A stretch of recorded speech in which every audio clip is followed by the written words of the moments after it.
Everything kicked off when a monster's roar blasted out from deep inside the forest. LaFay, this girl with bright red hair, moves like a flash and slices the beast right in half. But something was still seriously bugging Lapis. Her friend Wrath saw her all beat up and covered in wounds. They slapped some rare elixir right onto her injury. Laffy totally chewed him out for wasting a rare potion on a tiny scratch, but Wraith? He was totally confused by her reaction and just told her he could easily craft more. Lapis was seriously stressing out because of Wraith and Alchemist. These are magic potions that can fix literally any injury.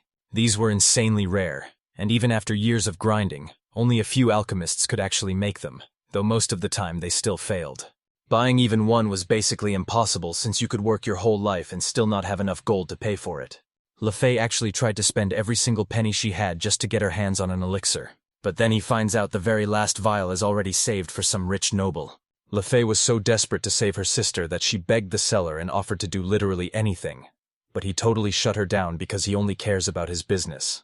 Feeling totally down, she turned to leave and slammed right into a weak-looking guy who collapsed against her, so she quickly asked if he was all right. Right then his stomach let out a massive growl. Luffy hooked the hungry guy up with some food, and the man was so thankful he revealed he was actually an alchemist. He wanted to pay her back for being so nice, so he offered to make her anything with alchemy. But when she asked for a magic potion, she didn't think he could actually do it since she was totally shocked when Wrath actually said yes and handed her a legit elixir.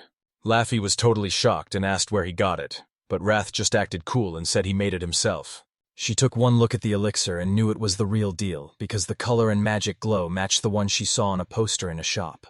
Lathey was so blown away by how valuable it was that she offered to pay literally any price to get her hands on it. Rayther reminded her that this was just his way of saying thanks for the bread she gave him. She was still super down to help, so she asked if he needed a hand selling those potions. While they walk, he explains he's new to the capital, and some thief swiped his wallet, leaving him totally broke. Luffy leads the way, bringing Wrath straight to the Adventurers Guild. They stepped inside and the whole guild started buzzing about LaFay being an S-ranker, making Wraith wonder if she was actually a total celebrity. She just said that being famous is part of the deal when you're at her rank.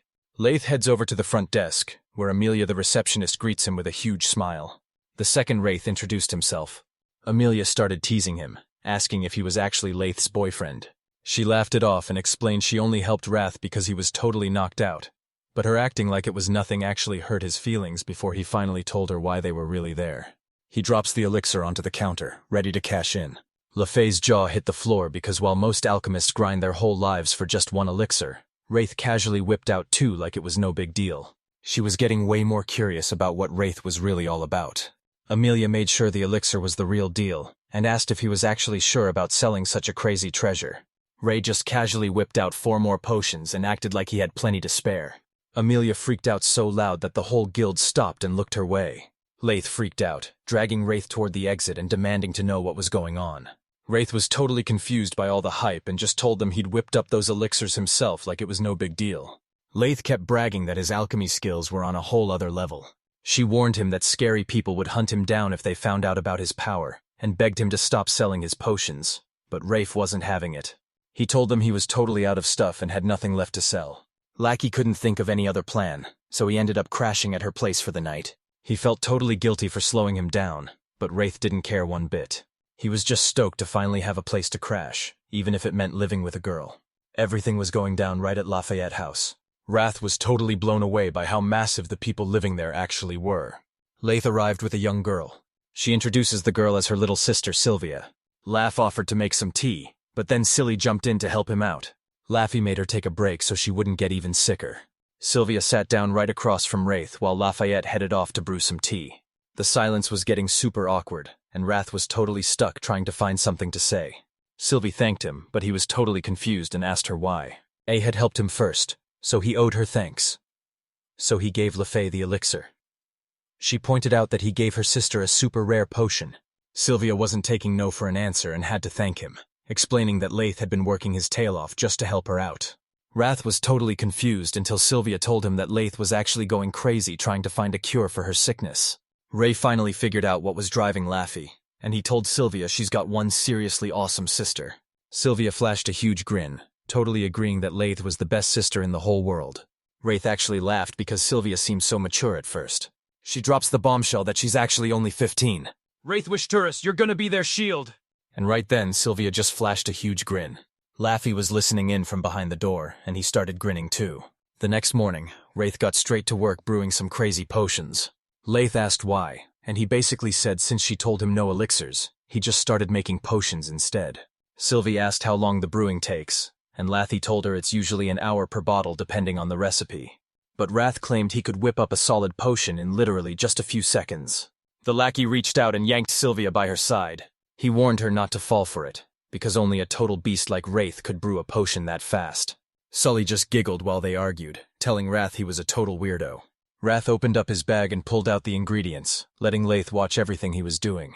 Everyone watched as he shut his eyes, focused hard, and started reciting the chant. He cleans the energy, sets the pieces, and lets it all transform. Just like he promised, the potion was finished in a total flash. The sisters were totally blown away by their first look at alchemy, and it was honestly flawless. For Wraith, though, this was just another day at the office. He's got no clue how insane his powers actually are. He tried to make a basic potion, but it came out top tier instead, and he realized that selling a bunch of these would finally make him rich. Sylvia finally realized exactly what her sister was talking about earlier. A bit later at the Ventures Guild, Wrath shouted a massive hello to Amelia. He says sorry for what happened yesterday and offers to sell them something totally new. He pulled out a top-tier potion and asked her if she was down to buy it. Her name is Amelia Green. He tried to talk about what went down yesterday, but LaFay told him to just save it for later. Amelia dropped 3 gold coins to get her hands on 15 top-tier potions. It was way worse than she expected, and with monsters popping up everywhere, they were seriously running out of potions. Wrath was totally relieved to finally hit up an inn, so he asked Lath what she was doing, and she said it had been way too long since she took a guild job. The jobs were super random, ranging from picking herbs and slaying monsters to chill stuff like finding lost cats or brewing potions. Wraith listened to LaFay's details and just smirked, thinking she was definitely making a huge mistake. She decided to sign up as an adventurer because it looked super fun, and the rewards were totally worth it. Lapti realized things could go south fast, because if Wraith asked for something weird like elixir, his cover would be blown, so she decided to watch him like a hawk and jump in if he messed up. Amelia tells Wrath he's finally got a rank, and he can even climb all the way to rank D without fighting monsters, so Lath suggests. He takes on all kinds of random requests, but Wrath's top pick was a mission that was all about alchemy. She tried to win him over with a cat-themed deal, but he's totally sticking to his guns. Amelia warned him that this alchemy job was a huge mistake because the client was acting super sketchy. Nobody had ever actually finished it, making it a terrible choice, but Ray ignored their warnings and took it anyway. Amelia made sure he got her warning, and while he said he did, he actually thought the challenge sounded pretty awesome. Reether pulls up right at the client's house. He remembered how worried Lath was, so he was determined to nail this job just to put her mind at ease. He knocks on the door and lets them know he's finally there to handle the request. A young girl meets him and tells him to follow her because they're starting right this second. Wrath thought she was just a helper, but Daisy set him straight. She's the one who actually posted the job, and they were basically the same age as him. He said sorry for thinking she was way younger, but she just told him to shut up and follow her lead. They stepped into a room where Daisy laid it out for him. He was going to be the one extracting and purifying her herbs. Daisy explains that extracting is basically turning herbs into a powerful liquid, while purifying is just cleaning out all the junk. They were being pushed to get through as many as they possibly could. He flashed a creepy, wicked grin that made Wraith feel the massive pressure of the mission ahead. Wraith didn't waste a single second and jumped straight into the action. He was basically 50 times faster and more accurate than any regular alchemist out there. Rave wasn't sure if he'd done enough, but he stuck to Daisy's orders and totally nailed his first quest, all because he wanted to impress Laptis. And a bit later, Daisy saw how late it was and went to check if he was actually working or just being lazy. She swings the door open and casually tells him he can take a breather if he needs one. Daisy's jaw hit the floor when she saw the entire room was packed with processed herbs. He made everything using only the ingredients they had, and she totally flipped out, demanding to know how he finished so much so fast. Wrath just acted like it was no big deal, saying he only used basic alchemy. Daisy was totally losing it, screaming that there was no way he could be that fast and demanding to know his secret. Wraith made extracting and purifying those herbs look like a total piece of cake. Daisy was shaking like crazy as he treated that insane alchemy like it was no big deal, and she was so overwhelmed she just passed out on the spot. She finally opened her eyes and realized she was just lying there on the ground. He totally freaked out because they were way too close. Daisy finally realized what was happening and smacked Wrath right across the face. She turned bright red and snapped at him, yelling that you only get that close to someone you actually love. Wrath apologized, saying he couldn't just leave her passed out on the floor. Daisy agreed with him and scanned the room, making sure all this insane work wasn't just a dream. She was totally blown away by Wreath's skills and couldn't believe he wasn't a total superstar yet. He told them he just hit the capital after spending his whole life studying alchemy out in the middle of nowhere. Daisy was super curious about what was happening, so she asked Wrath for a huge favor. She asked him to come over whenever he could to help her out, and she even wanted him to teach her all about alchemy. Wrath was totally caught off guard by the request since he'd never actually taught anyone before. The idea actually sounded pretty cool, so he was totally down for it. Daisy handed him the request form, and he signed it right on the spot. He promised to get it to the guild right away, and then he took off. Wraith knocked out his first guild quest, and out of nowhere, he's now Daisy's new alchemy teacher. Back at the guild, Amelia hyped Wrath up for totally crushing that mission. She was totally stunned he actually pulled it off, so she handed him a single gold coin as his reward. Wrath starts bragging to LaFay about how he handled the whole mission solo, but when she coldly tells him to say that again, he completely freezes up. Let's rewind 30 minutes. Wraith finally made it back to the guild with the finished quest in hand. He said the job was tough because he was told to do as much as possible, so he just kept grinding until he filled a whole room, and the client was so shocked she actually fainted. Once that whole mess was over, Wraith even agreed to teach the client alchemy. Looking back, he realized he might have actually gone a little too far. LaFay warned him this was a massive deal since the client literally passed out, and he felt like he was being totally used. She noticed the client talked him into helping with her wild alchemy projects and teaching her the ropes. It was basically the perfect deal for her. Wraith finally realized what that sneaky grin on her face actually meant. Laffy tells him that being nice is cool, but he's gotta stay sharp and realize he's actually a big deal. Ray finally admitted that he had a really hard time seeing his own value. Next up, two adventurers start gossiping about a wild rumor they heard about a mysterious alchemist. One story mentions an alchemist who showed up at the guild with a massive stash of magic potions. He was totally questioning if this was actually for real. The other guy didn't buy it for a second and just called it a total lie. Right in the middle of their talk, they heard a super weird noise. Just a few days ago, right after Wraith officially became an adventurer, he headed over to Daisy's shop to take on her request. He opened up to her about how hard it was to actually feel like he mattered. Daisy was totally caught off guard and asked him where that even came from. Wrath said a friend told him he needs to start seeing his own value, but he's honestly struggling to figure out how. Wrath was totally blown away when he realized Daisy had no clue he actually had friends. He was shocked she saw him as a total loner, so Daisy told him he's gotta learn to chill and stop taking things way too far. Wreath was totally lost and asked them to explain what was actually going on. She warned that selling a ton of elixirs at once would draw way too much heat, so she suggested they only sell one single bottle a year. Selling them on the down low was the best way to keep people from getting suspicious. Daisy knew these elixirs were super valuable since they could literally save lives. But making a scene would just put... She got super curious and asked Wrath if he made elixirs, telling him she was dying to learn how to brew them herself. Wrath agreed to train her, but first he told her to show off how she handles extraction, purification, component setting, and sublimation. Daisy was feeling super confident and told him he better watch her every move. Ray was finally giving Daisy her first ever alchemy lesson, and she'd been waiting forever for this moment. She locked in and whipped up a top-tier potion in no time. Wrath was actually looking pretty impressed, and Daisy was totally hyped up. She was totally shocked when he straight up told her she didn't know enough. Daisy was super annoyed and made him say it again, so Wraith told her that even though she knew the basics, she was still missing the deep secrets hidden in books. He talked about this rare ingredient called chakra that only grows where the mana is super thick, and even though it's the secret sauce for high-level potions, you won't find it.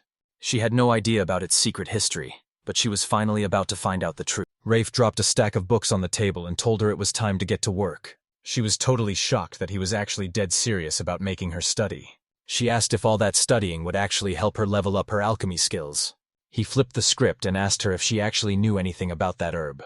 She explains it's for stopping blood and works best if you crush it up and put it right on the wound, and Wraith tells her she's spot on. Alchemists use their powers to make it clot way faster, turning it into a potion that heals wounds in a flash.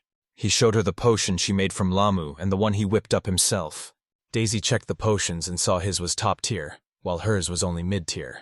Wrath asked if she could spot what they did differently, but she was totally stumped.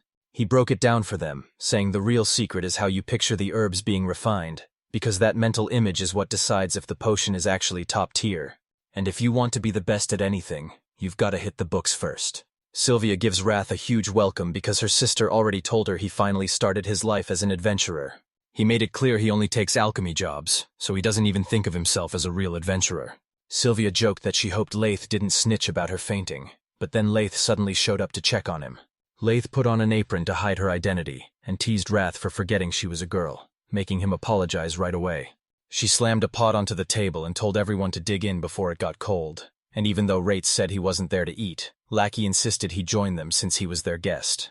Sylvia felt super guilty for making Laith do all the heavy lifting, but Laith just shrugged it off since Sylvia was still recovering, and even though it was her first time making this meal, it actually turned out pretty fire. While grabbing a bite, Laith checked in on Wrath, who revealed he started teaching Daisy alchemy, making Laith wonder if he's going to train her the same way he was taught. Wrath told him it would take decades just to reach that level. Sylvia asked him if he really learned alchemy all on his own, but his whole vibe turned dark the second he started talking about his master. The second she started asking about them, he called them a total lost cause. He remembered his master tossing him to wild monsters as a kid for training and never helping with chores, since the guy was just a lazy, drunk weirdo who was totally unreliable. He straight up told them he never wanted to see their faces ever again. Once dinner was over and Wrath was ready to head out, Sylvia started low-key stalking him. She was so incredibly thankful and told him he used his special elixir to save her sister's life. Wraith flashed a grin, feeling pretty stoked that he could actually help out. After that, he started making his way back to the inn. After finishing Daisy's quest, he headed back to the guild and spotted a massive crowd gathered around. He stepped closer to see what was actually going down. He spots Amelia and she's totally desperate for his help. Right at the town entrance, two adventurers are totally wrecked, and one of them is in really bad shape. Wraith froze up because he realized Emilio already knew about his secret elixir. But showing it off in public is way too dangerous. He remembered Laddie's warning that some seriously dangerous people were hunting him down for his powers. Wraith jumped into action and asked Amelia to lead him straight to the people who were hurt. He just couldn't leave anyone behind if he had a chance to help, so she grabbed him and bolted straight for the town gates. That's where he spotted the woman, and she was in really bad shape. He took one look at her and realized she was bleeding out, rotting, and poisoned all at once. He handed the guy holding her a green potion for the blood loss and an elixir to fix her wound. The big problem was, he didn't have a single potion to stop the poison. Everyone's wondering who this guy even is, but he just whips up a cure and gives it to her to stop the poison. He slammed back all three of those potions. The one who finally got totally healed up. The whole town was losing their minds with joy after watching Wraith work his magic and save that girl's life. Wrath was getting totally slammed with people begging him to take on their jobs. He should have seen this mess coming, and he even admitted that this is a way bigger headache than back when he was totally broke. Wraith checked out the requests and saw that basically everyone was just begging him to make or sell them some elixirs. A ton of them were just super rich collectors who weren't even sick or injured. That woman he cured with the elixir showed up to thank him, swearing she'd spend her whole life paying him back. Wrath admitted he used the elixir without asking, so he told her she didn't owe him a single cent. She really wanted to pay him back, so he told her to just back him up if he ever needed it, and she agreed before heading out. He was so distracted that he totally blanked, but she reminded him that he actually used his powers to save someone. After that, Rafe decided he'd only sell his potions to people who were actually in trouble. To play it safe, he also tried finding different ways to help out without using his elix.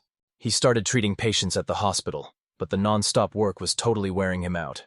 He was finally almost done with every single job on his list, but he was seriously running out of ingredients. This means he's finally got to head back home to grab some more gear for the first time in forever. Otherwise, he'd be totally done taking on any more missions. Rafe headed straight to the Adventurers Guild to let them know he finally finished all his requests. Amelia told him that a big-shot noble had a personal request just for him. Wrath looks over the job, and Amelia reminds him it's from that radium family he already blew off. He's ready to say no again, but then she drops the radium family is about to show up. They're one of the 4 legendary noble houses that go all the way back to the kingdom's founders, and they do way more than just back the king. They run the land, handle foreign deals, and even have a massive influence over the Adventurers Guild. Amelia wished him luck, and Wrath just flashed her a super sweet smile. He seriously just wanted to head home and crash instead of dealing with that massive mansion. Wraith was totally locked in, scoping out every inch of the mansion from the outside. A maid meets him at the door and brings him right inside. She knocked on the door and shouted that her prices were way better than the competition. Wraith's heart was pounding as he wondered if the master would actually listen, and he got even more freaked out the moment they stepped into the room. This super good-looking guy stepped up and said his name was Will's Requiem. Rafe introduced himself too, and they all just started vibing and chatting. Wrath was dying to just go home already, So Will cut the small talk and asked him point blank if he'd sell him an elixir. Rate just flashed a smirk and turned them down. Will literally offered 300 gold coins, but Ruth shut him down again. Will even offered his family's help as backup, but Rate still wasn't having it. Will saw they weren't backing down, so he just moved on to the next question.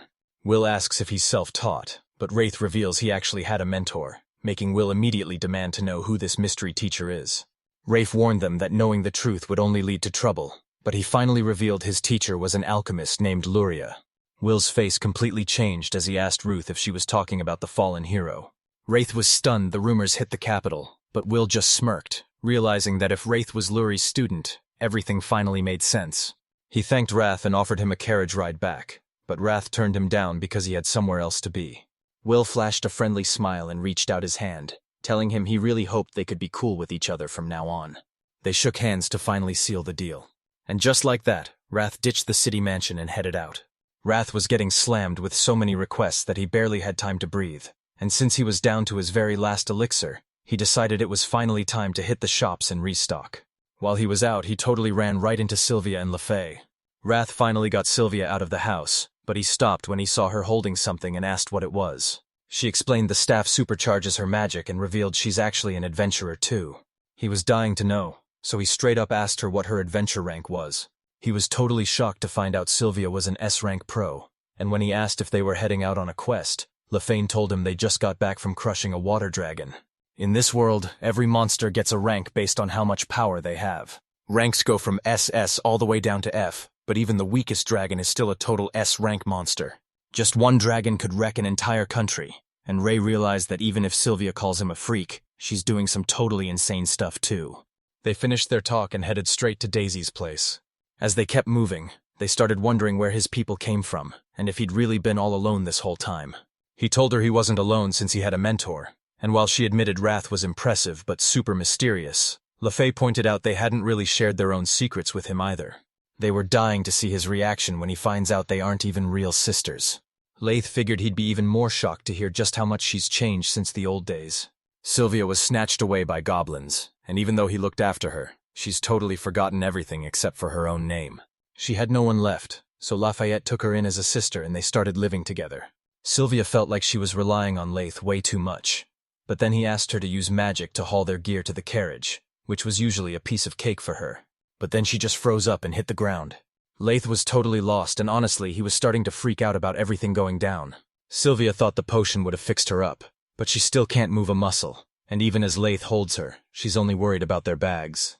Lackey didn't give a single thought to the bags and just desperately hoped Rate would step in to help. Right then, Wrath was closing in on Daisy's shop. He took a totally different way and made it back safe, showing he's finally getting the hang of the capital. He'd never actually been to Daisy's shop as a customer, so he had no clue what it'd be like. He knew she'd be totally stoked to see him. Daisy flashed a massive grin as she welcomed her customer. But the second she saw him, she totally stopped pretending. She teases him for showing up without being asked for once, but he explains he's just totally out of ingredients and needs to restock. Daisy saw he was totally slammed, rushing around to save people with his elixirs and handle all the work. She asked why he kept coming to her for help and told him to finally see his own worth.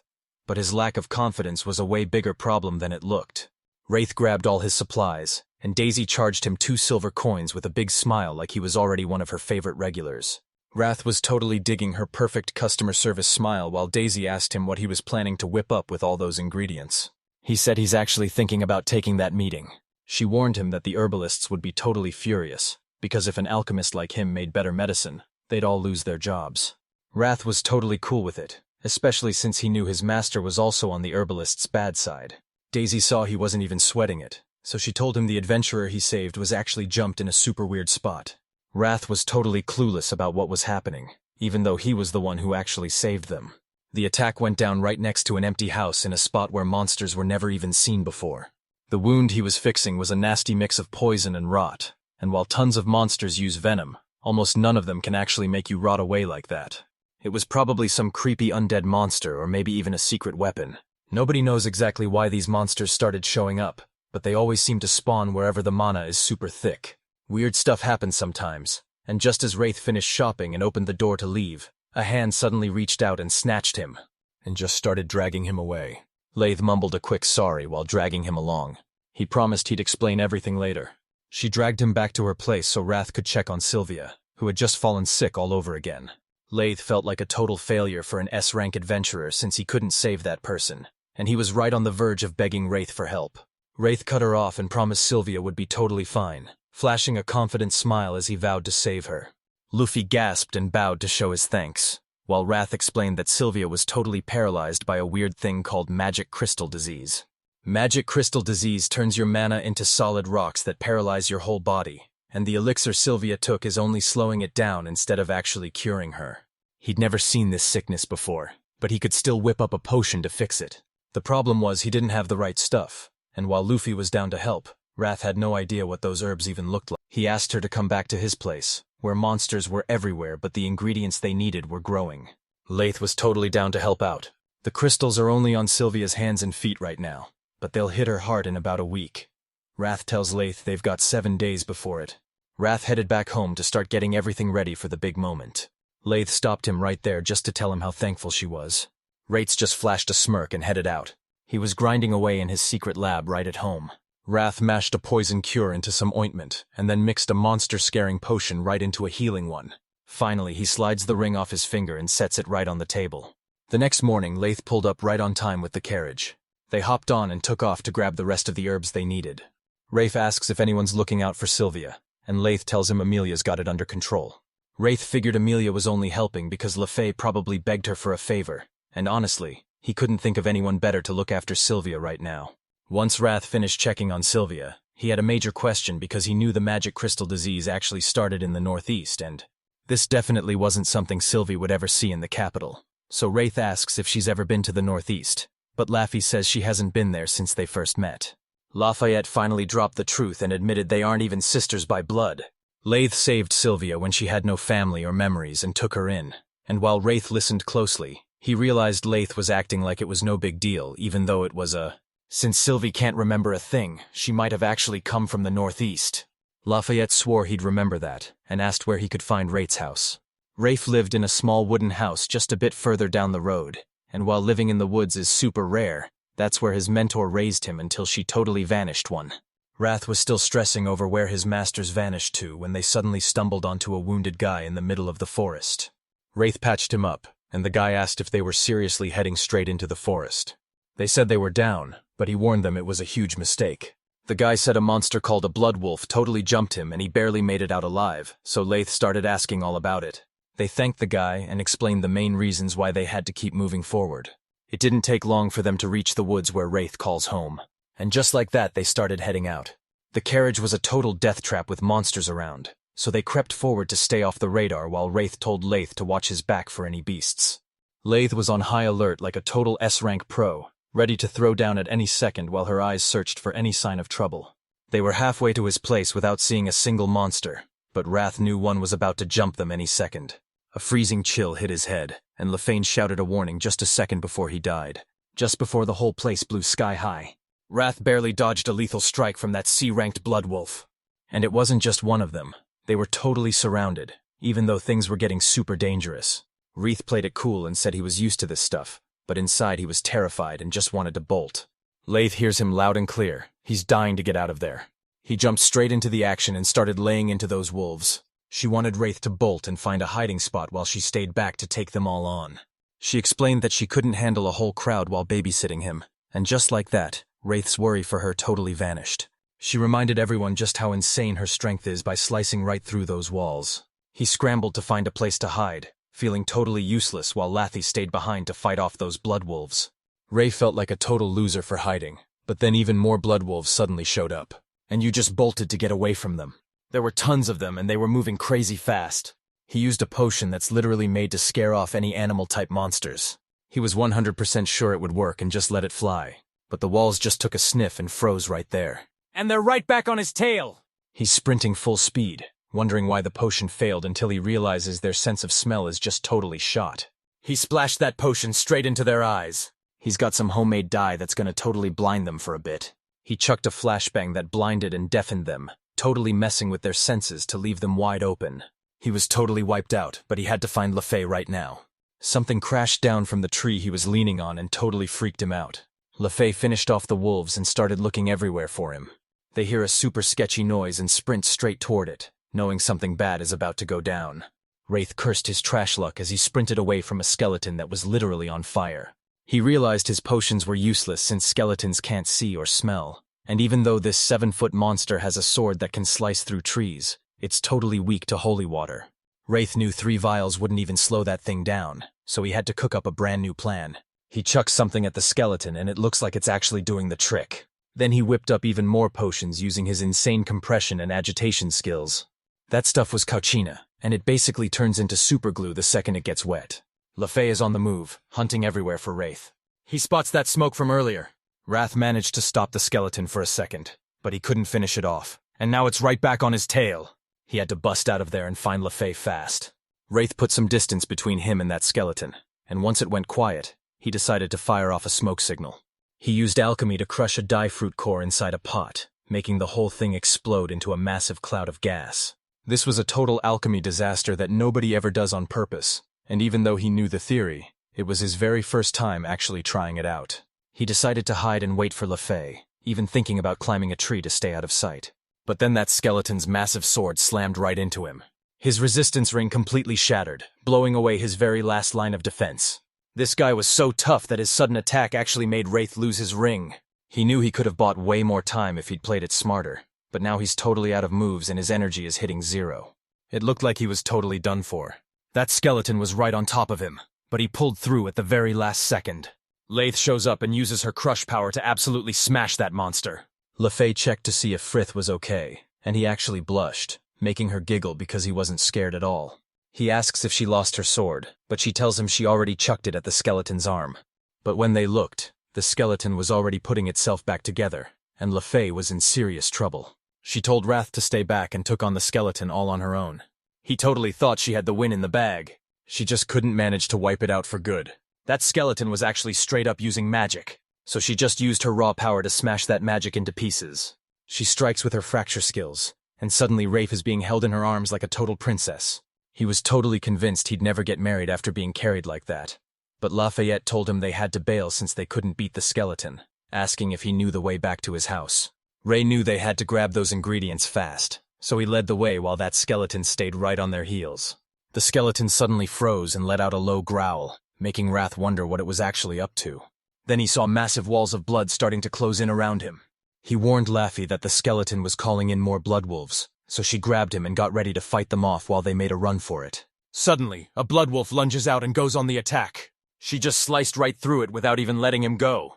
Wraith's jaw dropped once more, but he suddenly picked up on a super weird vibe the second he started asking questions.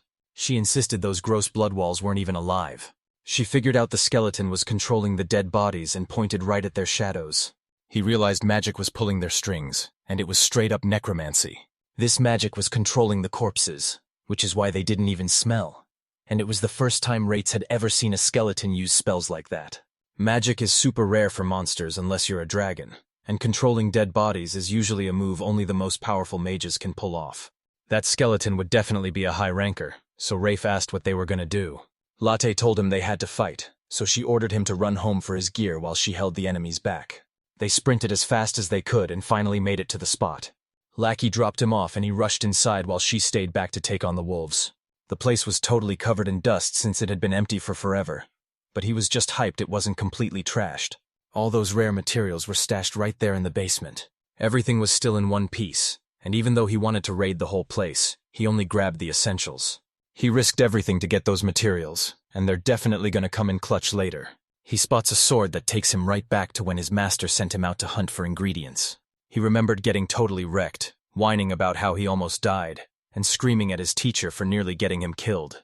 She didn't even care that he was covered in dust and just told him to go put those ingredients away properly. He was totally shocked she'd say that after he came back all beat up, especially since nobody warned him about the undead being there. She kept her mouth shut and acted all cute, pretending she didn't know anything about the undead either. She acted like taking down the undead was a total breeze, saying all you really need is some holy water. Wraith reminded her he's no magic pro like she is, and if he even tried to use it, he'd be ripped to shreds before he could even splash the water.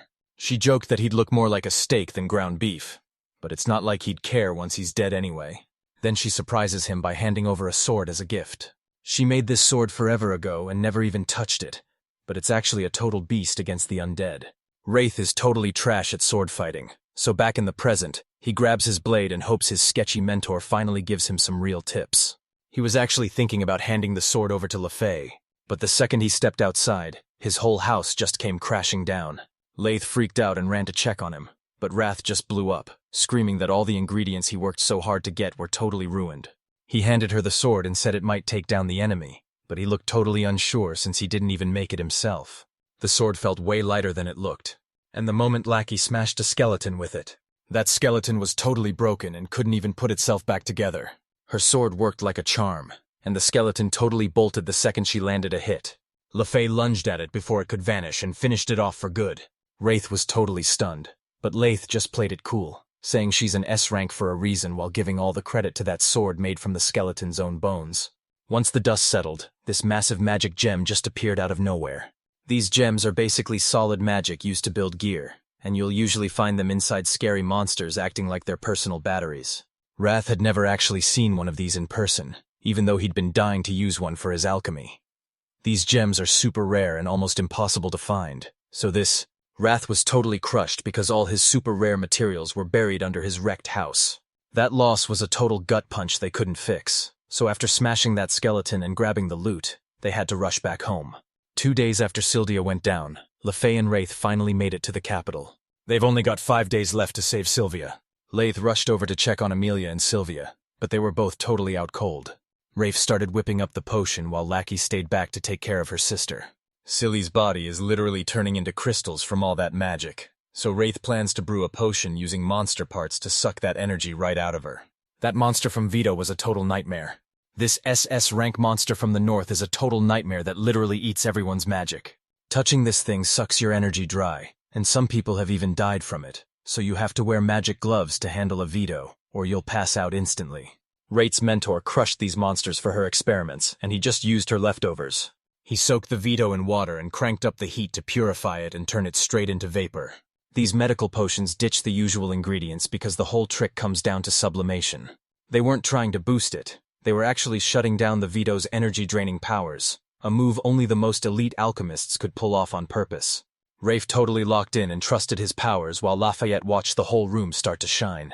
Lafayette watched Wrath work and was totally stunned by his skills, and right then, everything finally made sense. They put Sylvia's life in his hands, trusting him to handle her recovery. After all that stress, the potion was finally finished, and now Sylvia just had to chug it. Wraith didn't want to wake her up since she was out cold, so he just crashed at the table to get some rest until morning. He woke up and immediately brought the potion straight to LeFay. He spotted her and asked where Amelia was, so Lath told him she'd just headed home after taking care of Sylvia. He told Laffy that the potion was finally finished. She was so happy she actually started tearing up, and then they both headed over to Sylvie's room, knocked, and walked right in. Sylvia was literally covered from head to toe in the number 1. Latvia and Wraith dashed straight to her side and finally wraithed. Wraith took one look at her and realized the sickness was spreading way faster than he thought, so he handed Sylvia the potion and told her she had to drink it right now. She tried, but those wounds just wouldn't go away. Laffy freaked out and asked what was wrong, but Ray 3 promised her the potion was working just fine. He was taking it slow, and there was no reason to stress if things didn't happen right away. Wraith strictly told Sylvia to hold off on her magic, but after a quick scan, he could see the potion was doing its thing, and her energy was finally leveling out. He gave them a huge grin and promised she was going to be totally fine, telling everyone they should just head home and chill for the day. Lath felt a massive wave of relief after hearing Wraith's words, and even though they were still worried about Sylvia, Lath's legs just buckled as all that stress finally snapped. The second Wrath walked out of the room, everyone started going wild and celebrating together. He was feeling pretty good about his day after getting to use LeFay's spot. He realized he needed a real spot to organize his gear because that Wraith form was way too cramped to actually save people. He wanted a massive workspace so he wouldn't bug anyone else. He stopped by Daisy's shop, but he was totally spaced out. She asked what he was thinking, and he just told her how super chill and peaceful her shop felt. Only a few days ago, he was literally risking his life in the woods, getting chased by a massive skeleton and blood wolves just to grab some materials. Daisy started to wonder if this skeleton was the same monster that attacked the adventurer the Wraith had saved. He was totally shocked when the Guild Rovers told him 2 people saw a massive skeleton in a forest that was supposed to be completely monster-free. Daisy asked what happened to that skeleton, and Wraith told her they totally took it down. He gave the other adventurer all the credit for doing the heavy lifting. Daisy asked who he was, noticing right away that this skeleton was at least a plus rank. Wrath reveals he's with LaFay, and Daisy's jaw drops when she realizes this is the youngest S-rank adventurer in the world. Daisy was totally blown away that Wrath knew someone that famous, especially since he'd barely been in the capital for 6 months. By the next morning, Soviet was already doing way better. Her magic is flowing perfectly again, and she's totally back to 100%. Sylvia was so hyped she tackled Wraith in a huge hug while thanking him like crazy. And Wraith was just super relieved that everything actually worked out. Wrath says the whole guild is already buzzing about that skeleton they just fought. Sylvia says she got a request earlier today to take out a monster in that exact same forest near the capital. Wraith was totally shocked they asked for her by name, especially since the client is the head of the Radium family, one of the 4 legendary noble houses. Ruth knew exactly who that guy was. Sylvia mentioned she'd already wrecked the skeleton, but she was laughing her head off the whole time. One of those blood walls might still be hanging around, and they're definitely going to report that skeleton incident to the guild. Ruth tagged along because she needed that magic gem to prove they won, and Sylvia decided to jump in too. The 3 of them headed straight for the guild, and since Wraith was checking out all the cool shops, they promised to take him to a weapons store next time. They stopped at a jewelry store where Sylvia spotted a necklace she thought would look amazing on LaFay. Wrath looked through all the gear, trying to find a new piece to replace his busted ring. Sylvia wanted to give him a gift for healing her, so she asked if there was anything he wanted. Sylvia's smile was way too bright to say no to, so Ruth gave in and showed her a ring. He tried to pick something else, but she was dead set on the ring, explaining that while a necklace is just for safety, a ring means something way more personal, which totally made her blush. After grabbing some gifts, the crew finally made it to the guild where Amelia went. He was so hyped to see that Sylvia was doing totally fine. They made sure to thank Amelia for taking such good care of them. Wrath felt all warm inside seeing just how tight their bond really was. Amelia asked Loppy if she was there to handle the monster quest. LaFay confirmed they totally crushed it, and now they're all hunting for ingredients in the forest to save Sylvia. Amelia was totally blown away by their footwork, and then Wrath showed off a glowing magic gem he scored from the skeleton. This monster was so scary that only an S rank could have beaten it. And even though Amelia knew Laith was a beast, she still told her not to overdo it. She made sure the gem was legit just so she could tip off the Radium family and snag her reward in 3 days. Loppy wouldn't take no for an answer, and forced Wrath to take the entire reward, even though he kept trying to turn it down. She wasn't doing this for the money, she did it all for Sylvia, so she let Wrath keep the reward for taking down that skeleton. Ray thanked them, even though seeing those 200 gold coins was honestly way too much for him to handle. Someone actually suggested that he should just open up his own shop. He handles the whole shop like it's nothing and doesn't find it scary at all. Wrath talked it over with Daisy and decided to build a workshop instead. To an alchemist, their workshop is their ultimate private zone where they can run wild experiments without anyone getting in the way. Just like any other alchemist, Wrath really valued having his own space. But even though he used to have a secret underground lab in the forest, the city life and money problems totally threw him off track. Now that he's got the extra cash, he can finally build one. He headed over to Daisy's shop to show her his workshop plans, but she was super curious why he was making such a sudden move. Wrath told her his new pile of cash meant he could finally chase his dream. But since he didn't know any pro builders, he asked the super connected Daisy to help him out. Daisy was totally blushing, and she was super impressed that Wraith's master built her own workshop from scratch, which is a massive deal that almost nobody pulls off. Daisy offered to hook him up with some heavy hitters and said she was totally down to join the project herself. Wrath totally didn't expect her to show up because he already had someone else in mind to help him build the workshop. Daisy's mood totally shifted as she snapped that she was only helping him for his own good, and Wraith was so caught off guard by the loner girl's intensity that he just shut up. Daisy was worried about leaving her shop, but she pushed him to keep moving since she was closing early that day anyway. While they're walking, Daisy asks who Wrath is thinking of, and he reveals it's actually Sylvia LaFay's sister.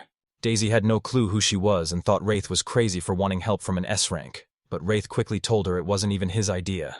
When he asked about the person who built the workshop, Daisy basically said they were a total weirdo. Wrath didn't even blink at the weirdness since he was already used to Daisy's crazy energy. They finally made it to this totally normal-looking house together. They knocked, and a woman with a massive smile swung the door open.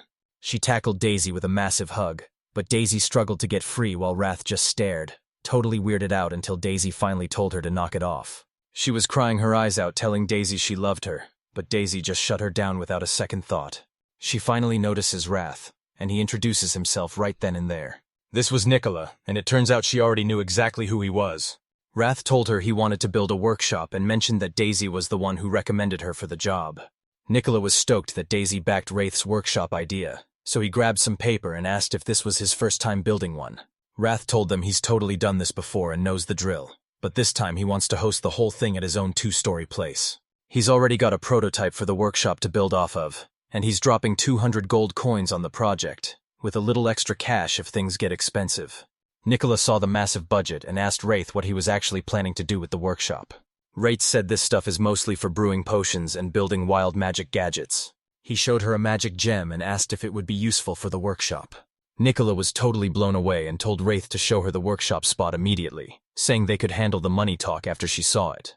While she grabbed her gear, Wrath asked Daisy how she knew Nicola, and she explained they'd been tight ever since her days as an adventurer. Wrath was totally shocked to find out that Daisy used to be a legit adventurer. As soon as Nicola got back, they headed straight to the Wraith's Plan living workshop, and the place was absolutely massive. Nicola scoped out the place and started figuring out the price, making sure to include that magic gem too. Nicola asked if he wanted to store magic inside, which totally shocked Wraith since gems are usually just machine parts, not batteries. She explained that since Wrath's workshop was packed with magic gear, keeping them all powered up must be a total drag, so a magic storing gem would let him use his tools right away. Magic gear eats up a ton of power, so building a backup battery would make everything way easier, and Wrath was totally down for the plan. Nicola says they're gonna start setting up the workshop in about a week. Out of nowhere, she switched things up and asked Wrath what the deal was between him and Daisy. Ray felt a total chill down his spine and just wanted to bolt from the heavy vibe. Nicola snatched his throat to shut him up, while Daisy claimed they were super close, hiding the fact he was her teacher and just saying Wrath had been showing her the ropes. Wrath was literally shaking, realizing her story sounded totally sketchy. Nicola looked totally ghost-white as she stepped up to Wrath and warned him that he'd seriously regret it if he ever laid a finger on Daisy. Wraith swears he'd never do something like that, and Nicole is so relieved she just starts smiling like everything is totally fine. She smothered Daisy with a big hug and a kiss before heading home, while Daisy desperately tried to push her off. Right after Nicole finally took off, Wraith had no clue where he was even supposed to look. He asked if she really wanted to come back next week, but Daisy was totally locked in. She said there was no way to stop Nicola from being so clingy, and thanked Ruth for the awesome day. Wrath and Laith are walking together when she asks him what he's actually looking to buy. He's down to buy anything cool to deck out his workshop, and laughing asks with a grin how the whole project is coming along. Wraith promised it would all work out, and then he suddenly pulled out a flower clip and he put it on LaFay, and she turned bright red, insisting she just couldn't pull off such a girly look. A shop owner spots Wrath and Laith, asks if they're out on a shopping spree, and hooks them up with a sweet discount. They shut that down fast, making it clear they weren't actually a couple. Rafe started grabbing all the stuff he wanted while Laith waited for them to go get dinner supplies, and Rafe even asked what he and Soltia liked to eat. Laith didn't really care what she ate, but Sylvia was all about those sweets. Wraith mentions that girls Sylvia's age usually love sweets, and she immediately calls him out for sounding like a total old man. Wraith felt a quick wave of sadness remembering Daisy said the same thing, but they decided to make dessert and headed straight to his kitchen. They headed into the kitchen and started prepping that dragon meat. Wraith tried to help out, but he was seriously struggling to slice through that super tough meat. Laffy told him to stick to chopping veggies while she handled the meat, since dragon meat is way too tough to slice. Even with everything going wrong, they still managed to whip up a total feast. Soldier was totally hyped when he saw the food, especially since he's a massive fan of anything made with dairy. They were super hyped to try Wraith's dessert, so they just chilled and talked while finishing their dinner. While LaFay and Wrath were busy scrubbing dishes in the kitchen, she suddenly asked him when she could finally check out his workshop. He said it was just a spot for magic tools and ingredients, but she figured his workshop would be packed with all kinds of weird stuff. After finishing the cleanup, he thanks them for the food and heads out. Then a week later, he's finally back home. Wrath met up with Nikolai and Daisy to introduce their new helper, Sylvia, but she told them her name was actually Shyly. She was so cute that Nicola was basically about to lose it. Nicola really wanted to give her a hug, but she held back because they literally just met. Daisy was starting to feel pretty jealous after comparing herself to Sylvia. Sylvie said Wrath asked her to help out, but she honestly had no idea what she was even supposed to do. Nicola just laughed and told Sylvia to chill out, since she and Daisy were going to cover for her anyway. Daisy walked up to Sylvia and told her she really hoped they'd make an awesome team. And Sylvia was totally losing it because Daisy's charm was just way too much to handle. Sylvia leaned in to ask Wrath about Daisy, saying she's actually super cute. Ray dropped Daisy's name and revealed she's actually older, making Sylvia totally freak out and start talking all formal. Once the whole squad arrived, Wrath asked if they were good to go, and Nicolette held up her magic bag to show she had everything packed and ready. This bag uses spatial magic to hold way more than it looks like, and since it takes high-level magic to make, it's a super rare find that you can't just buy anywhere. Nicola revealed that she and her mage buddy actually teamed up to build this together. Wraith was totally caught off guard by the idea of working with a partner, and had absolutely no clue what to do. He'd never tried anything like this before, so he thought of a mage who could help him pull off something totally legendary. Work was finally starting, but Sylvia was totally spacing out whenever Nicola was around. Inside the workshop, Nicola pulled furniture straight out of her magic bag and used spatial magic to set it all up, leaving Wraith totally stunned by her skills. Sylvia asked if he was actually that impressed, since this kind of magic is basically standard for any mage. She said spatial magic is no joke and is just as hard to master as her own crazy powers. Wraith got super hyped and asked Sylvia if she wanted to help him craft a magic bag. Sylvia flashed a huge grin and agreed, totally hyped for the idea. Wraith was super pumped at the thought of finally getting his very own magic bag. They jumped right into brewing potions while Nicholas set up a magic device to keep all their ingredients ready to go. Storing these ingredients at the perfect temperature and humidity is the most important part of getting ready for the big workshop. The squad split up the work and jumped into action together. Wraith finished his first task and jumped right into the next one, but then he spotted Daisy and Sylvia chatting away. Sylvia was busy yapping until Daisy told her to focus up and pour all their magic power into the skeleton's gem. Nicola was busy setting up the magic device solo while Sylvia focused on powering up the magic gem. Nicola felt like he was just wasting time, so he started prepping the workshop for the next day. They're getting ready to craft some magic gear, and Nicola asks the squad for some cool ideas. He jumped in, totally hyped to share his big idea. He showed off a magic circle he made himself, and Nicola was totally hooked. Daisy and Sylvia were still totally confused and trying to figure it out. Sylvia's never seen a magic circle like this before, but Wraith tells her it's not for casting spells and actually has a totally different use. Daisy was getting super impatient and demanded to know what it was even for. He explained that this circle uses a special pen to craft gear, letting him pump magic into it to turn basic accessories into powerful magic items. He used the magic gem to power the circle, which also let him pump these things out way faster. Usually magic circles are just one-time use, so you have to draw a brand new one every single time you make a magic item. If they hook up a magic gem for constant power, the circle becomes permanent and reusable, but it's definitely going to burn through a ton of energy. Luckily, they had a skeleton gem packed with S-rank magic, and while Nicola thought Wrath's plan was actually pretty good, he still needed some time to figure out that weird magic circle. Daisy and Sylvia were still totally lost while Wrath and Nicola finished up their talk. Wrath said sorry for leaving them out and asked Sylvia if she was down to finally make that magic bag they talked about.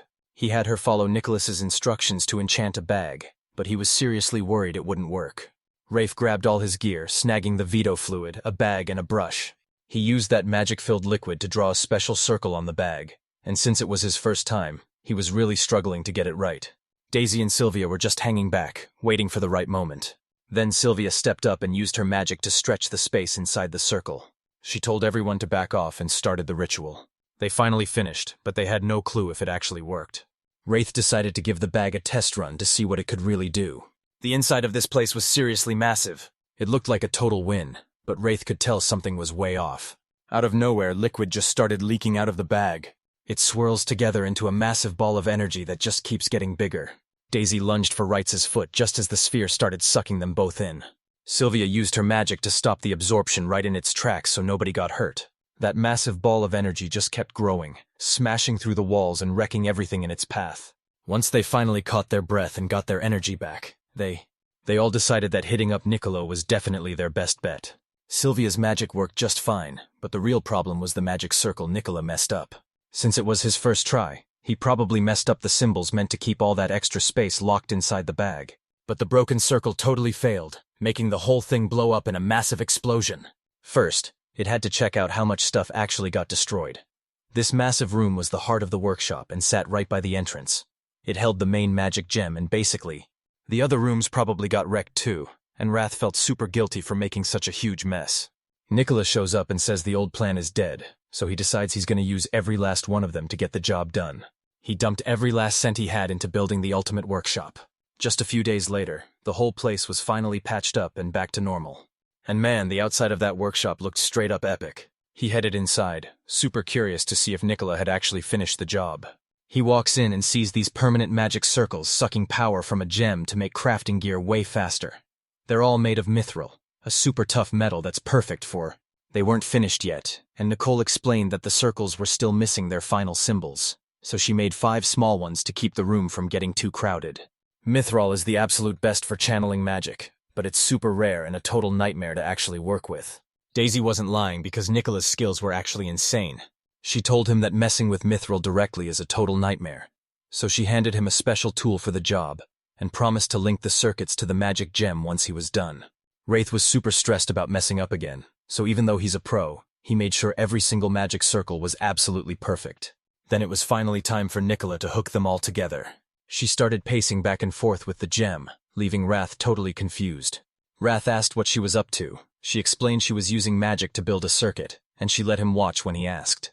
Then he asked her if she was an adventurer too, just like Daisy. She teased him about Daisy telling some mushy love story, but he shut that idea down real quick.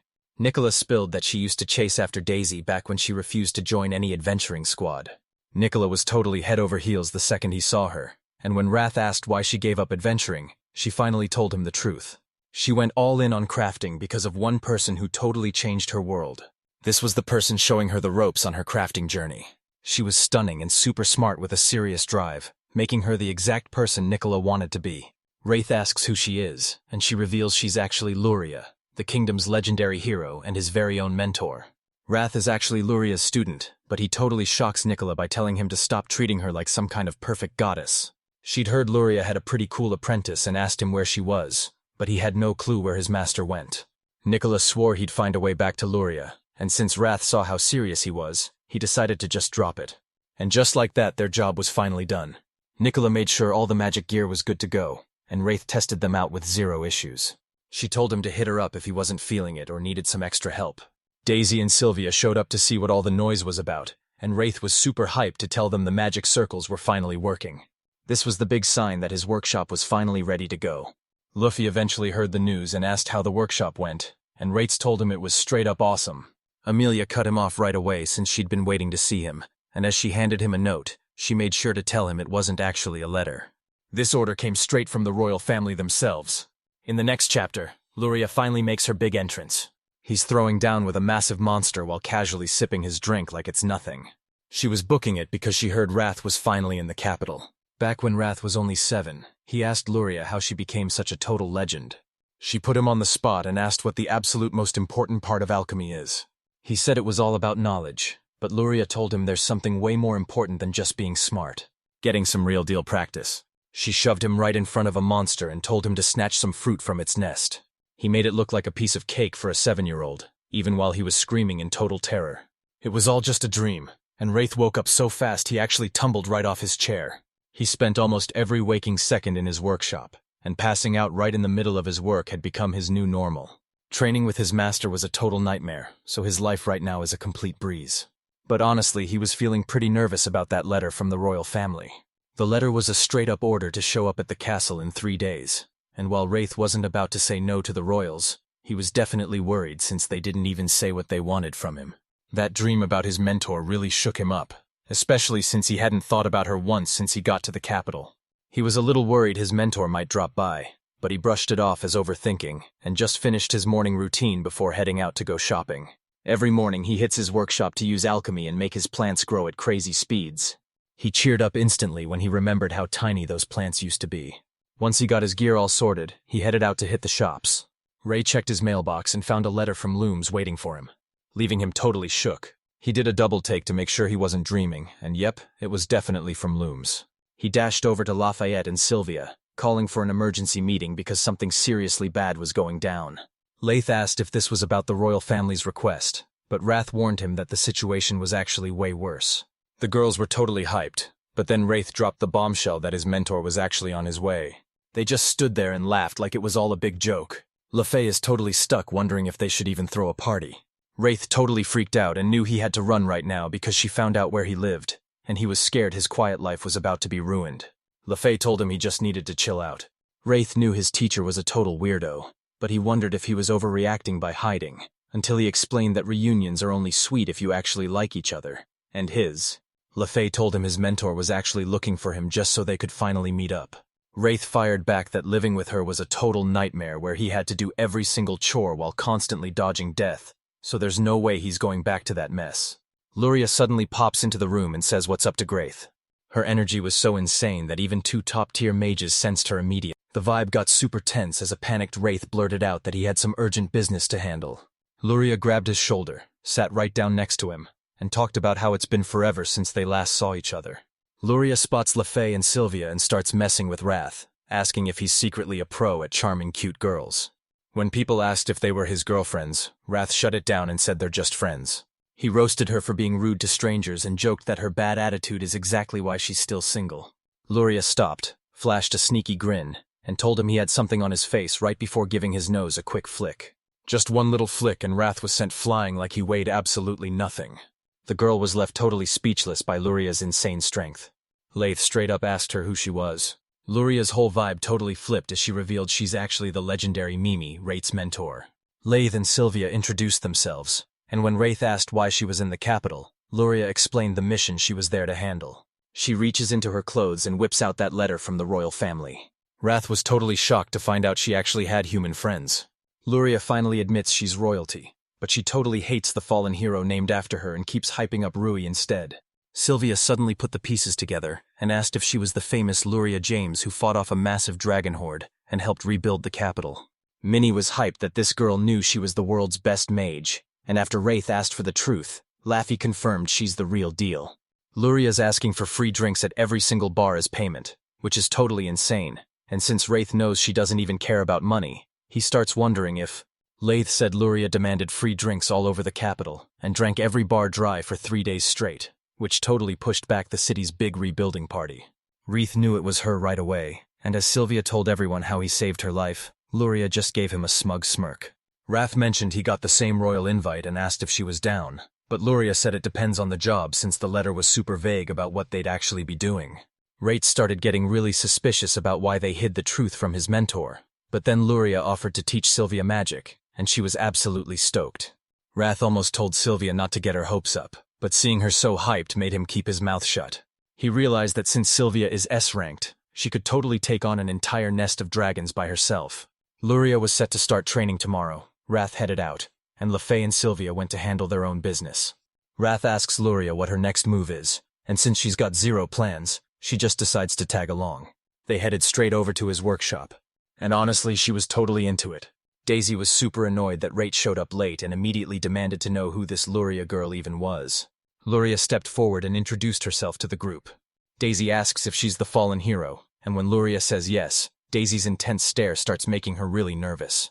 Wrath pulled Daisy aside and asked if she had a second to talk.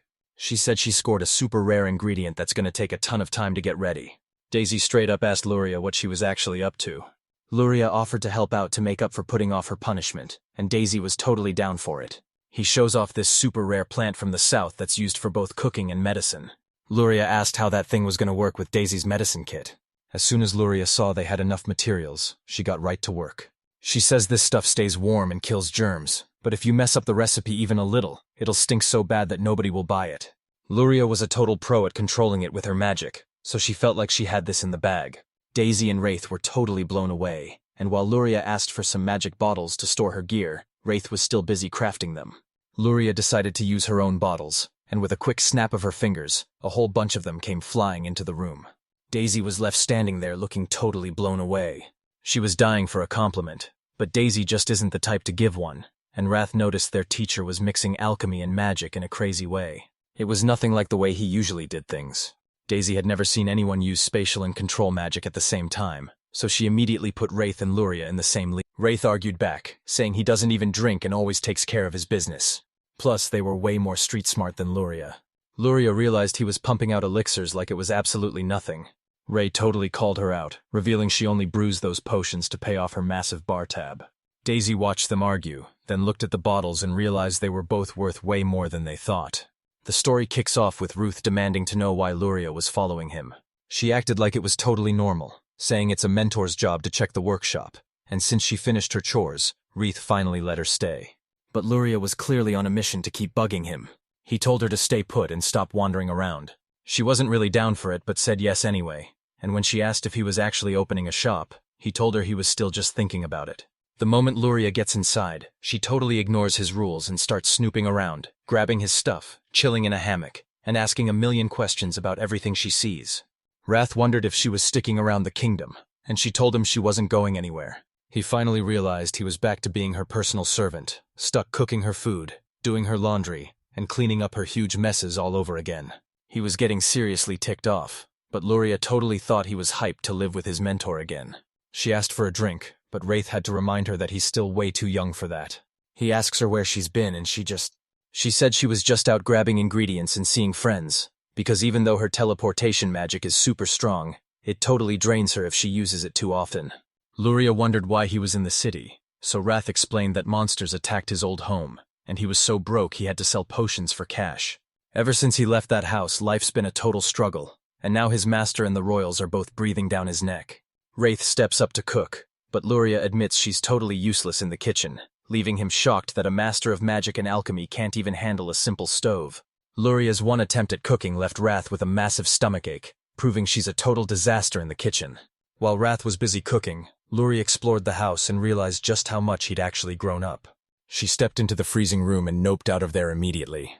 She wondered if Sylvia put a spell on it since Wraith is magicless. Then she headed straight for the final room.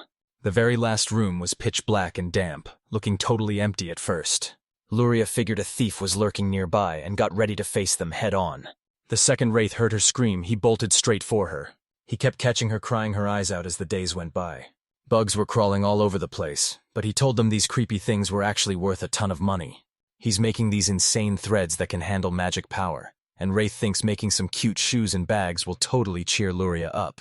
Once dinner was over, he finally asked her to help him out with the project. As they're chowing down, he brings up the mission but warns her not to talk with her mouth full. He explained they had to build a magic tool, and Luria was totally shocked that Wrath couldn't just make it himself. He explained that he needed magic and couldn't pull it off solo, but she told him to just have faith in his mentor. Wrath liked her energy, but he told her she didn't really need to go all out, because that kind of power could totally wipe out the capital in a single night.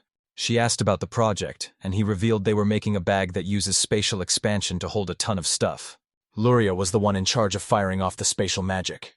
Wraith was also counting on her to back him up if things started going south. He says her coaching is worth 100 extra hands, and he's using a secret new way to craft the bag.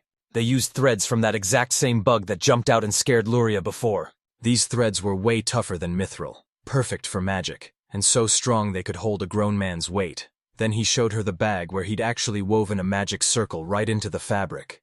Once she made sure there weren't any bugs in the bag, Luria finally got to work. The second she finished, Wraith asked if it actually worked. Lorien was totally sure of himself, so he tossed an item inside to test it out. Luria saw the bag trick worked and totally expected him to drop a sassy comment. But honestly, she's the only thing on his mind right now. It was so emotional that she actually started tearing up. So she makes her move and asks him to go grab a drink. Wraith called him out for being too young, but once she offered him juice instead, he totally ran out of excuses. Later on, Sylvie finally hit up her first magic class alongside Luria and Wraith. Luria was asked what she wanted to teach, and she thought about showing Sylvia the ropes of spatial magic. Luria offered to teach Sylvia magic, and while Sylvia was totally hyped, Wraith tagged along because he was actually pretty worried. Luffy asked Wrath if he was sweating it, promising him that Sylvia is way tougher than she looks, while she pointed out how crazy it is to get private lessons from Luria, the hero who saved. Wraith asked if things were about to get ugly since Sylvia was hurt, and Laith told him it was definitely going to be bad. Luria decided they should kick things off with translocation magic. It's some super high-level magic that literally bends space. She told Sylvia not to sweat it because she's a total natural, but Sylvia was already looking super unsure. Laffy points out Luria teleported just because she felt like it, and Wrath agrees she's super impulsive, saying that even if she's reliable sometimes. Luria showed off her teleporting skills, vanishing into thin air and popping back up somewhere else. Sylvia clapped her hands, but let's be real, she wasn't about to start trying just yet. Celeria grabbed Sylvia's hands and let the magic flow, making sure Sylvia could feel the power surging through her for the first time. Luria told her to just go for it, but Sylvia was totally lost and had no clue what to do next. With a quick snap of his fingers, he instantly grabs the upper hand. Everyone was left completely shocked and totally freaked out. Suddenly, Sylvia popped right back up in the sky. She tumbles right onto Wraith, and he catches her perfectly. He knew for a fact that Luria was the one behind it all. Wraith scolded her and joked that he was going to sneak a bug onto her pillow tonight just to make her regret it. Luria asked Sylvia if she actually felt the magic while everything was going down. Sylvia nodded and said she definitely had it down. She stayed in that spot to practice so she wouldn't lose that feeling. She explained that she had to stay totally focused on the link. It smashed to pieces, but Luria saw the teleport actually worked despite the damage, telling Sylvia that no regular person could do that, and she just had to lock in on the connection. If you lose your focus, you'll totally wreck whatever you're moving, and now Sylvia's wondering what would happen if she tried it on a real person. Luria just acted super chill and told them they could totally split up. Magic class finally wrapped up, but they only managed to pull it off one single time. Laith spoke up and asked when they first met. Luria reveals they met 7 years ago, and after a ton of crazy stuff happened, Wrath became her student at just 10 years old. Sylvia was hyped about them meeting, saying it was like a total battle of the geniuses. Lauren dropped the news that she already knew Wraith's parents, and she couldn't believe they actually had a kid who was such a total beast at alchemy. Sylvia was totally confused, so Wrath explained that even though his parents were legendary adventurers as strong as Luria, he didn't inherit any of their fighting talent. He was a total disaster at fighting, but his crazy talent for alchemy caught Luria's eye and she started mentoring him. He straight up admitted that if he knew what she was really like back then, he never would have agreed to be her student. Sylvia was totally hyped to meet Luria, but then Luria's friends showed up and whispered something that had them all smirking right at Wrath. He asked what she said, and she straight up admitted that she really told them. He talked a big game, but he was actually a total softie deep down. She told everyone that Wraith sends her a birthday gift every single year, proving he's actually a super sweet guy. Wrath got back home that evening and walked right into a total disaster. Luria's just there, holding onto a bottle of alcohol like her life depends on it. Rafe was still trying to wrap his head around what just went down. Luria was practically begging for just one single bottle. She swore it was totally safe, and even though Ray tried to say no, she reminded him that he basically owed her for helping with his magic bag. He finally gave in, but he's only letting them have one single bottle while they eat dinner. He had a bad gut feeling, even though Luria was a total pro at drinking. He told Sylvia he was super sorry and tried to make things right. He got a head start and began whipping up some dinner. Suddenly, a massive crash went off, and he had to rush back to the room to check on Luria. Right into the room where she was busy grabbing a drink. Fast forward to now, Wraith asks what went down, and Laforty explains that Luria just randomly started using her magic. The bottle looked totally full, but Wraith figured she was using teleport magic to sneak drinks while he was super drunk. He fills it back up with water magic. Then Wraith tells her to sit down and promises he won't get mad at her for drinking. She swore she wasn't drunk, but just as Laith asked what the plan was, a crazy wind started trashing the room before Wrath could even say a word. It was Luria, throwing spells around even though she was totally wasted. Usually magic takes a ton of focus, but her body just does it automatically like it's second nature. The whole house was about to get wrecked, but Sylvia managed to kill her magic just in time, sending her crashing straight to the ground. Wrath handed her a potion to help her bounce back and decided right then that she was officially banned from drinking forever. Luffy told Wrath to keep an eye on her while they finished cleaning up the mess. Ray gave Laffy a quick thanks and started hauling Lure Sims away. Wrath cooked up a plan and let Sins chill while he and Renee got to work. But the fruit was super mushy, and since they were running out of time, he had to skip the... Lorraine had caused a ton of trouble for Laith and Sylvia, so Wrath really hoped this would finally make up for it. He pulled off some alchemy and the liquid started to rumble like crazy. The mixture worked perfectly, and Wrath was totally hyped about it. He threw in a sadi at the very end, and even though he'd only ever made potions before, his first real craft was a total success. He stepped back inside to find the place looking way cleaner, so he showed off what he made and told them it was a huge thank you for everything. They asked what it was, but he decided to just show them instead. The light literally split apart and the bottle started glowing like crazy. The girls were totally loving every second of it. This glowing fruit juice changes colors whenever the light hits it, and when you mix it with sagi, a plant that sucks magic out of the dirt to glow with both light and darkness, you get an... The Linford family thanked Wrath and hurried off, since they had a huge job waiting for them first thing tomorrow. This top-tier noble family comes from a legendary herbalist who fought in a war a century ago, and they're still famous for being absolute beasts on the battlefield with their insane magic. Because they were so legendary, the Linfords became one of the kingdom's top 4 noble families. They were always training elite mages and healers to keep the land safe, but right now, His sister Elisha scolded him for sighing, because she's convinced it literally scares away all your happiness. She tried her best to hype him up, but Seth was still totally bummed out. Elisha cheered Seth on, trying her best to get him to finally crack a smile. She told him he looked way better like that, and asked if he was stuck thinking about Atta. Seth was definitely thinking about him and felt totally bummed out that he hadn't heard a single word. She started wondering if this was all connected to what her dad said about the royal family earlier. Seth stayed quiet, basically admitting she was right, and Alicia told him she wanted him to lead the family, but not if it made him miserable. Seth was totally down for the job, but he knew if he bailed, Aura or his little brother would be stuck doing it instead. This guy was actually way better at magic and making potions than Seth was. He was totally convinced he should be the one in charge and honestly hated Seth's guts. But to take over, Alicia tells Seth their dad is actually thinking about making him the next leader, so everything should be totally fine if it all goes according to plan.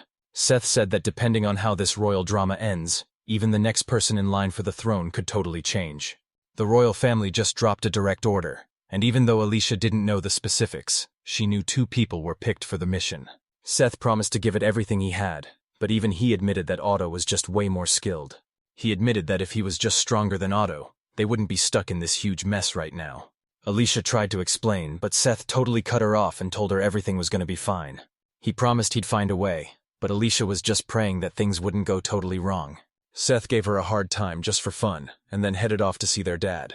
He felt like total trash for making Alicia worry about him so much. He walks into the hall and spots Ada, who immediately starts talking trash to him. He suggested they go see their dad together, and Seth felt like he had to agree, so they started walking because he was way too scared of what Adam might do if he said no. Ada won't stop yapping about proving to their dad who should lead the family, while Seth is just trying to stay focused on his own training.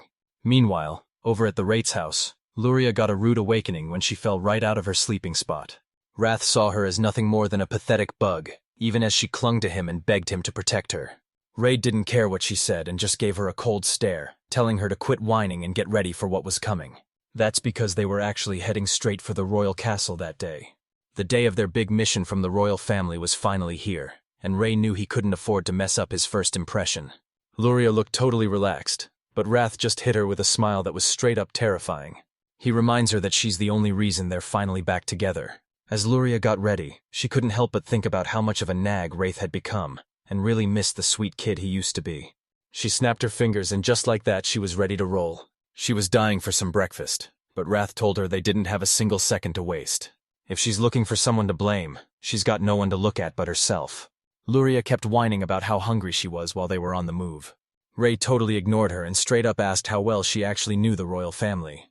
Luria told them she'd already taken down massive dragons for their sake, which earned her some serious respect. Wrath thought this was great info, but she explained they just wanted to use her like a tool, so she ditched the kingdom to avoid their annoying chores, leaving Wrath totally shocked by what she... Luria just giggled and told Wrath he better watch his step now that he's officially her student. She figured the kingdom just saw her as a total wild card who was way too hard to pin down for favors. Since they knew the truth, they were definitely going after her student next, which meant... Ruth is probably going to be the one getting slammed with all those requests from now on.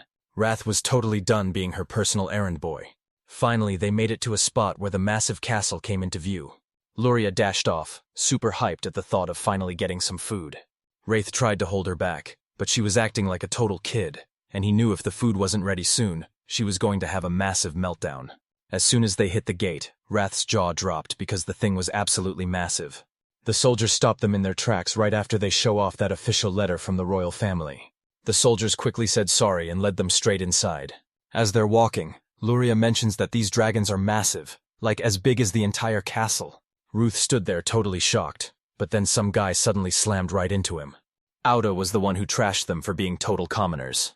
Luria was totally fed up and demanded to know what his deal was since they didn't even know who he was. Wrath wondered if Otto got dragged to the castle too, but Otto just kept insisting it wasn't his fault since he already said sorry. But he still went ahead and shoved Wrath totally on purpose. The maids finally showed up and apologized for the delay, but Wraith was already getting a really bad vibe from the whole situation. They stepped into the room and found Seth and Otto already waiting for them. Wraith was totally confused why they were stuck in the same waiting room as all those fancy nobles, especially since that same guy from before was right there. Luria didn't even care about the others because she was way too busy thinking about how hungry she was. Seth Rose flashed them a huge smile and offered everyone some snacks. They thanked him and swapped names, but when they asked why he was there, Wrath explained he was Mimi's student finishing a job. Seth realized Wrath was just like them, since he and his brother Otto were also just following orders from the royal family.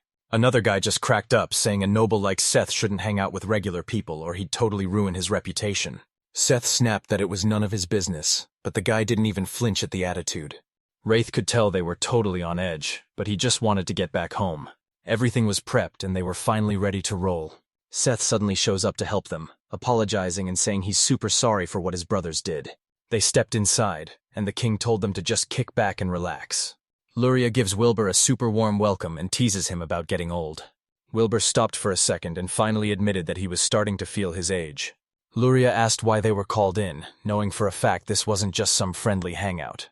Wilbur saw the Linfords already knew the deal, so he filled in Luria, James, and her students since they were still totally clueless. He had one job: get back the crystal dragon, the legendary symbol of the whole nation. People worshipped this rare dragon for over 300 years because it could actually grow crystals. He begged them to save it, and they actually pulled it off. Those once perfect crystals are turning pitch black and falling apart, and the dragon's massive body is actually starting to shrink. Luria made it super clear that the whole plan was just to heal it. Ruber looked a little shaky at first, but he took a bold step forward to prove to the king that he was totally healed.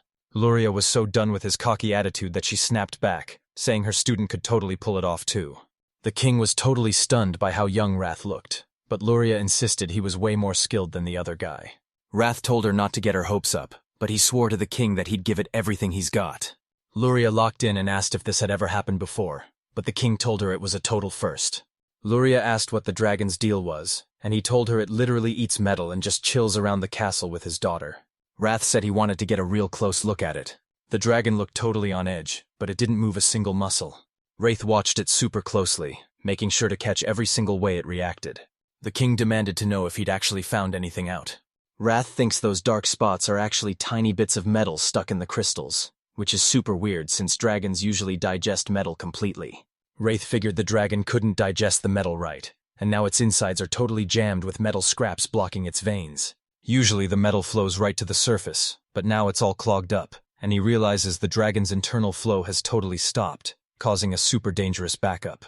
He asked if the crystal dragon was still eating metal like usual, but the cane said it stopped because its instincts knew that any more fluid would literally make its veins pop.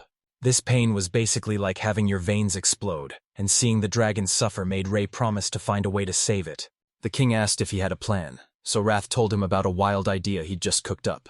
The king gave the green light, and Wraith stepped right up to the dragon. At first, the dragon was not having it when he tried to touch it. Wrath actually got it to chill out by promising to help. He tried to use his transformation magic on the dragon. Alchemy isn't like magic because it uses stuff that's already there, so he might be able to use that influence to pull the metal right out of the dragon's crystal. But even a power this crazy had a major catch. Wraith's power was way stronger than Luria's, but it still didn't do a thing to that dragon.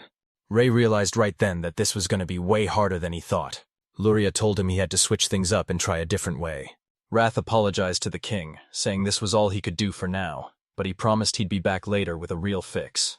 Just as Wrath was heading out from the castle, someone warned him not to go doing anything reckless.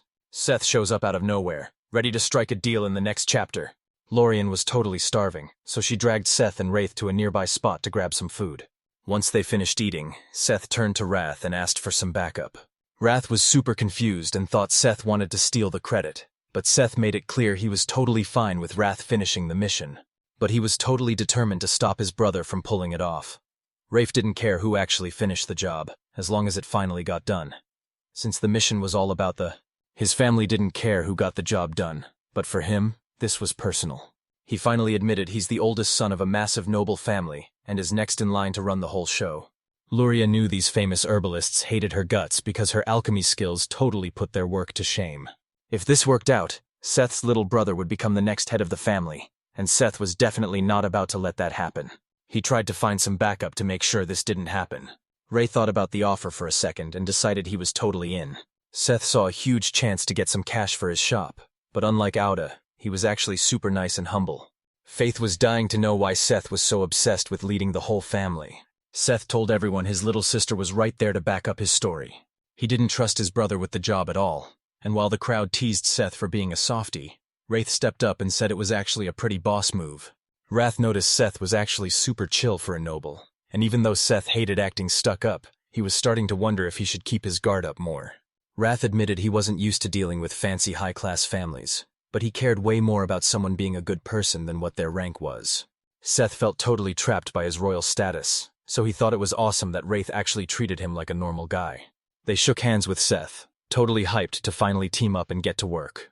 As they started figuring out their next move, Wrath asked Seth what he actually knew about the crystal dragon. Seth admitted that even the fancy nobles almost never see the dragon, so he's basically just as clueless as Wraith. Wraith didn't have a real plan yet, and even though Luria wanted to run some experiments, they couldn't just mess around with the country's biggest symbol. The real struggle was figuring out exactly what kind of metals these were.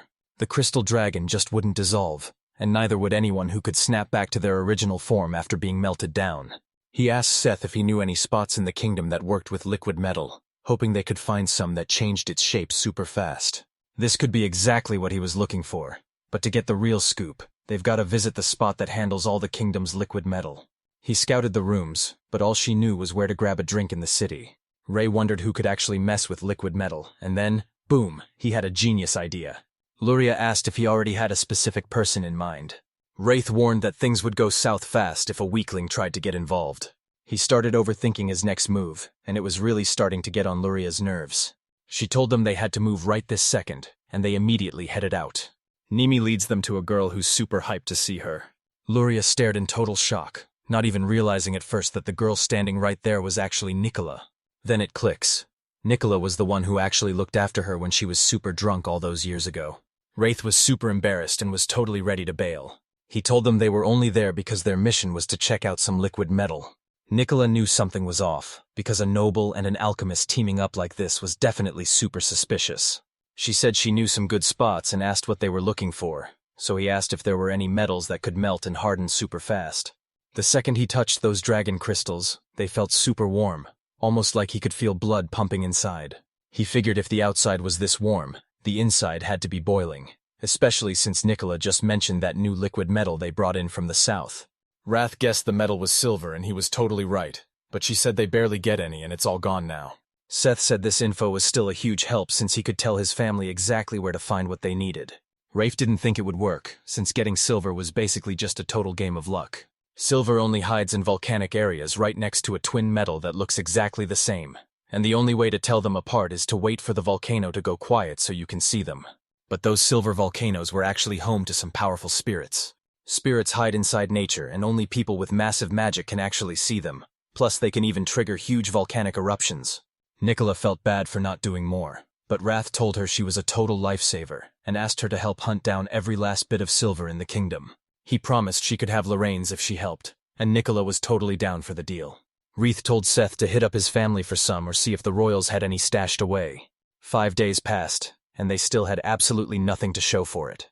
Wrath asked again if they found anything, but Seth's came up empty. The royals were completely out, and Nicola couldn't find a thing either. Wraith decided to stop playing games and go straight to the source. Even with his analysis skills, telling this metal apart from the other one was going to be a total nightmare. He asked Laramie if she could use her magic to cool that silver down. She figured it might work in a place with no spirits, but she was totally scared of messing with their powers. She said she could totally handle it as long as the spirits let her use her magic. Wraith was blown away that she could actually talk to them, and she explained that these huge nature spirits are usually pretty smart, so they better be friendly, or she's gonna turn them into a pile of ash. Their best bet was to try and talk to the spirits, but when Wrath asked if she could win a fight if things turned ugly, the answer she got was super bad news. He knew right then it was time to finally make his move. He said if his master couldn't take them down, they'd have to build a crazy magic item to win. He wanted a way to supercharge his mana and even planned to craft a power-up ring. But Luria admitted she didn't know any magic circles that could actually do that. Ray showed off a crazy new idea he cooked up while she was gone, totally sure she could build it with no problem.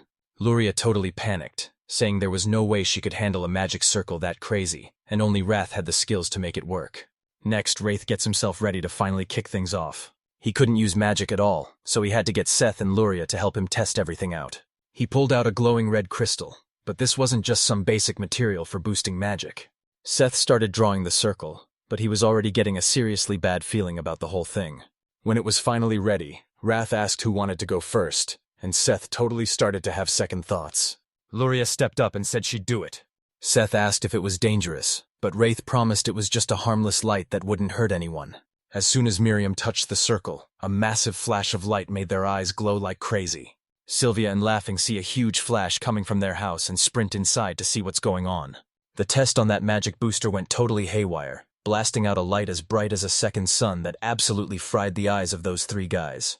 Laffy points out they're super lucky to have been nearby, while Sylvia whips up some food and asks if they're good to start moving. Luria fought to get back on her feet the second she heard someone mention food. Seth reminded Wrath that he warned him it was dangerous, and even though Wrath said sorry, he wasn't backing down. They just showed off exactly how crazy strong that magic circle really is. Seth snapped back that he'd way rather have skipped out on experiencing that for himself. Wraith's skills were absolutely insane since no normal alchemist could ever pull off stuff like that. He saw Lath and Sylvia staring at him all curious, so he finally told them who he was. Wrath saw Lath's face and explained he met Seth on a royal mission, where a crazy experiment left them both injured. Silly teased Wraith about how he's basically a magnet for trouble. Then, Wraith turned to Lafty and Sylvia and asked them for a massive favor. He was just praying this wasn't a total waste of time. He invited the whole crew to meet him over at Woolloomooloo Volcano. Deep in the southern Delicate Mountains sits a massive volcano that everyone's worshipped as a home for spirits since way back in the day. Ray thanked them for tagging along, admitting he was actually feeling pretty nervous with just the three of them. Lath owed him big time, so he was totally down to help out. Wraith got totally flustered and started muttering about how great it felt to have two ranked pros watching his back. LaFay switched things up and started talking about the spirits that turned the whole mountain red. Luria warned that hanging out in the mountains at night triggers a cursed fire, and she said spirits are way stronger than us, especially the ones that look like humans or animals. She realized they'd already spotted the spirits, which explained why that salamander spirit was guarding the place like crazy to keep everyone out. Wraith's hoping the villagers are actually down to talk things out, so he decided to head over and check out the village nearby. He looked super chill and totally relaxed. Suddenly, Sylvia lets out a sharp gasp. This made Rafe start to worry that something was seriously wrong. But she was actually just totally hyped for a super cute plushie. The rest of the girls were totally into the plushies too, while Seth and Wraith just stood off to the side. The seller says these dolls are based on the salamanders from Lulu Volcano, but they looked way different than what Seth was expecting. The shopkeeper warned them that climbing the volcano is basically impossible right now. Look at that twisted red sky near the village. That's Salamander's insane power making the volcano so hot that any human nearby would shrivel up and dry out in minutes. If they were dead set on going, they'd have to wait for Salamander to fall asleep first. Wraith whips something out of his pocket and tells the group it's exactly what they need to fix this mess. The shopkeeper warned them that magic tricks wouldn't save them from Salamander's insane power. Wraith didn't care though, he just had to see what it could really do. The shopkeeper just laughed and wished them luck as they headed out the door. Salamander was absolutely losing it that humans actually stepped into his territory, totally sure they'd just melt from his insane heat. The squad got closer to the volcano without breaking a single sweat, and Wrath was stoked that his plan was actually working. He gave everyone a ring to tank hits and 3 magic boosters, but since they only work once, he warned them to be super careful. Seth wondered how these gadgets actually kept them safe when magic alone just wasn't enough. The squad put their faith in the plan and told him they were totally good to go. But out of nowhere, a voice shouted that things were definitely not okay. Wrath asked if anyone else heard that sound, but Laughing didn't hear a thing. Sylvia asks how much further they have to go, but Luria says it all depends on where the spirit is hiding. Wraith figured that if he just started blasting the mountain, it might actually bait the spirit out. To show them how it worked, Wraith just gave a rock a playful little kick. Suddenly, a monster popped out of nowhere, and while Lath yelled at him for drawing it, Wraith just acted shocked and called the beast super cranky. Believe it or not, the monster actually argued back and claimed it didn't have an anger problem. Wrath heard the monster speak, but Laffy swore that monsters can't talk. The monster suddenly started spinning like a total whirlwind. This pushes Lath to whip out her sword and charge straight in. Lauren saw the ground was a total mess, and that the monster's back was covered in solid rock. He realized Billy was totally wide open and knew that was the perfect weak spot to strike. He used his shape-shifting powers to pin down the Billy, giving Lafty the perfect chance to blast its weak spots. LaFay grabs her sword, jumps way up, and slices the monster's stomach to finish it off. The second they landed safely, she totally chewed Wrath out for pulling such a crazy stunt. Wraith insisted that if they just kept moving forward, they'd finally find the spirit. But Lath's death stare was so intense that he immediately backed off. Lath was the only one keeping him safe, so Wrath stopped arguing and just followed her lead. They kept moving forward, but then they saw the road ahead was looking totally insane. Luria wanted to look for a different way, but Wraith stepped up and offered to just make a new path using his transformation powers. The second his feet hit the ground, he was ready to go. That voice spoke up again, warning him to stay away and making it clear he wasn't allowed on its turf. Wraith looked up and saw a massive bird diving straight through the twilight sky. He screams at the top of his lungs for everyone to start running. He looked at Lathe and asked if she could actually pull this off. But that bird definitely wasn't coming down anytime soon. Seth saw things were getting way too dangerous and knew it was time to use his ring. Seth was having a massive struggle just trying to control his wind magic. But then it suddenly went haywire. He lost his grip on it, and it was about to totally explode. Suddenly, a massive explosion went off and Seth went flying straight down. Right as he went crashing down, he thought back to a talk with his sister before the trip, remembering how he told her Wrath was going to hook them up with some magic gear. His sister just laughed, saying how awesome it was to see Seth having the time of his life. He realized it was easily the most wholesome sight he'd seen in a long time. Seth said it was easy because Rate talks to fancy nobles like they're just regular people. Right then, his brother's squad rolled up and started talking trash to him all over again. Seth snapped back that this was none of his brother's business, especially since he was acting so cold-hearted. He shot back that Seth could keep making a fool of himself as much as he wanted, but they seriously need to watch their back tomorrow. After his brother bailed, Seth was left wondering if he'd totally messed things up. He lost all hope and his will to live, so he said a quick sorry to everyone in his head and just let himself fall. Out of nowhere, Wraith dives right after him to make the save. He shoots his arm out and grabs Seth right by the wrist. Wrath yanked Seth close and used his ring's impact resistance to tank the hit, so he can stick the landing without getting totally wrecked. He rushed over to see if Seth was still in one piece. And Seth was like, "Yeah, that's me." Then he started replaying all the crazy stuff that just went down in his head. Seth thinks his brother probably used interference magic to mess with him way before this. Wraith started wondering if it was actually normal for siblings to try and take each other out like this, but Seth wasn't even shocked and just thanked Wrath for the clutch save. Then he asks the big question. How are they actually going to get out of there? They didn't have Wraith's impact ring or Set's magic booster anymore, and with the volcano crawling with monsters, they had to find LaFay and the others fast. They could see their friend's status from where they stood, and while Wraith thought about waiting, Seth just yelled out, "Wait, let's look at the input." They look out and see a massive snake staring them down. They ran for their lives from that massive snake, but it eventually caught up and finished them off. They finally managed to shake that thing off their tail. They ran so far they were totally lost. They were totally lost inside that volcano, especially with monsters constantly jumping them from every side. Wrath hears that voice again, and it's basically telling him to stay out of its territory. He asked Seth if he'd heard any weird muffled voices since they got there, but Seth hadn't heard a single thing. Seth asked if Wrath heard that noise, but Wrath just brushed it off and told him he was totally imagining things. Wraith pointed out a red rock he thought he recognized, but Seth told him the whole place was covered in rocks that looked exactly like it. Wraith wasn't taking any chances, so he left a mark on the rock. They kept on walking until they suddenly ran right into a huge surprise. They ran right back into that marked rock, proving they were officially stuck in a loop. They sat down to figure out a way out, while Wraith thought about hunting down the person who started this whole time loop. But being stuck there made everything a total nightmare. Sets figured that if spatial magic made this loop, then certain spots must be linked together. Rathgren thinks they can totally mess up those coordinates with a quick blast of earth transformation magic. Seth got the hint and immediately tried to push his way into Gwynneber. Rafe shouted that real men have to give it everything they've got. Seth was telling everyone to watch out when a massive explosion suddenly cut him off. While the girls were trying to figure out where they even were, Sylvia just wanted to know what the plan was. Luria could tell they were still on the volcano, but the magic felt super weird, like they were stuck in a spatial trap, though she knew they were okay as long as she could feel their... But seriously, who else out there could pull off space magic this crazy? Minnie looked at her plushie and realized the salamander totally sees them as enemies, so making a deal is going to be a nightmare.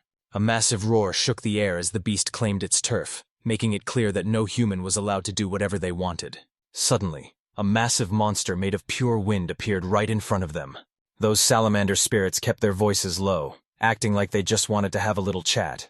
But the salamander wasn't having it and told them to get out of there right now. Sims leaned in and told Sylvia to get her magic ready to go at a moment's notice. Sylvie told the salamander they only came to the volcano for a rare metal and asked him to release their two friends his master was holding captive. The salamanders refused to budge, insisting they were staying there forever. Lori warned him that he was going to seriously regret not letting him go. The salamander was totally fed up and lunged at them, but a massive blast stopped him cold. He froze up, totally lost, and that's when Lori realized this was actually for real. A scream rips through the air the second something slams into the ground. It was Wrath and Seth was totally complaining about falling from a crazy height twice in one day after trying his best to avoid it. They were basically dead meat until that last impact ring saved their lives. Wraith totally ignored Seth's whining, flashed a grin at the limbs, and pointed right back at Solomon. Both sides were totally caught off guard when they finally locked eyes. Wrath told them his research would let him blast them out with alchemy, but the salamander didn't believe a word of it, claiming that kind of power was impossible in his domain. Wrath had no clue what was happening and just laughed it off, while Luria noticed that alchemy was actually way easier to use here than magic, even if it had some limits. She figured Wraith might actually be the one special case. That totally set the salamander off, and it let out another massive roar. Luria yelled for Sylvia to block the spell as massive flames came rushing right at them. Wraiths jumped in to shield them, leaving the salamander totally shocked. That magic ring from Wraith just boosted Sylvia's power by 10 times. Now that the salamander was finally free, it swore it was going to roast every single one of them to a crisp. Luria unleashed her ring's power and totally blasted that salamander. Once the dust settled, everyone's jaws dropped when they finally saw the salamander gun. Wraiths caught sight of a tiny hammer starting to move. It looked exactly like Sylvia's doll. It charged right at them, but Sylvia snatched it up, looking totally hyped. The salamander trapped inside was screaming at her to let him out. Wrath's jaw dropped when he realized this monster was actually the salamander. He thought this was its real form, but it turns out it just totally burned through all its power. Luria Eames snatched it and smirked, realizing it was way too weak to actually be a threat. The salamander acted super weird for a second, then suddenly lunged and tried to bite her. She lunges in to land a hit, but the other one stops her right in her tracks. Once things cooled off, Wrath explained they were hunting for a special metal and needed the salamander to break the volcano's magic. The salamander still refused to back down or listen to those invaders, so that was officially the end of the line for him. He saw the salamander wasn't budging, so he calmly told it they just needed to grab something from the volcano. And she played it super nice, asking him for a hand. He couldn't say no to that look in her eyes, so he finally gave in and told them to just grab it and get lost. Sylvia was so hyped that she just lunged forward and gave him a massive hug. Ray felt like the salamander was totally showing him up, and Seth could tell he was really hating its smug attitude. The salamander broke the spell and led them straight to the silvery. He warned them not to make any dumb moves.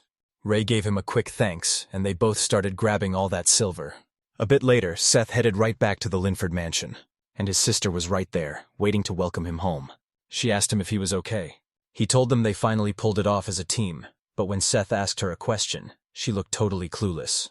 Otter walked right up to him and started talking like a total boss. He's moving so fast it's like he's using interference magic to totally mess with them. He totally denied it and acted all offended to make them feel bad.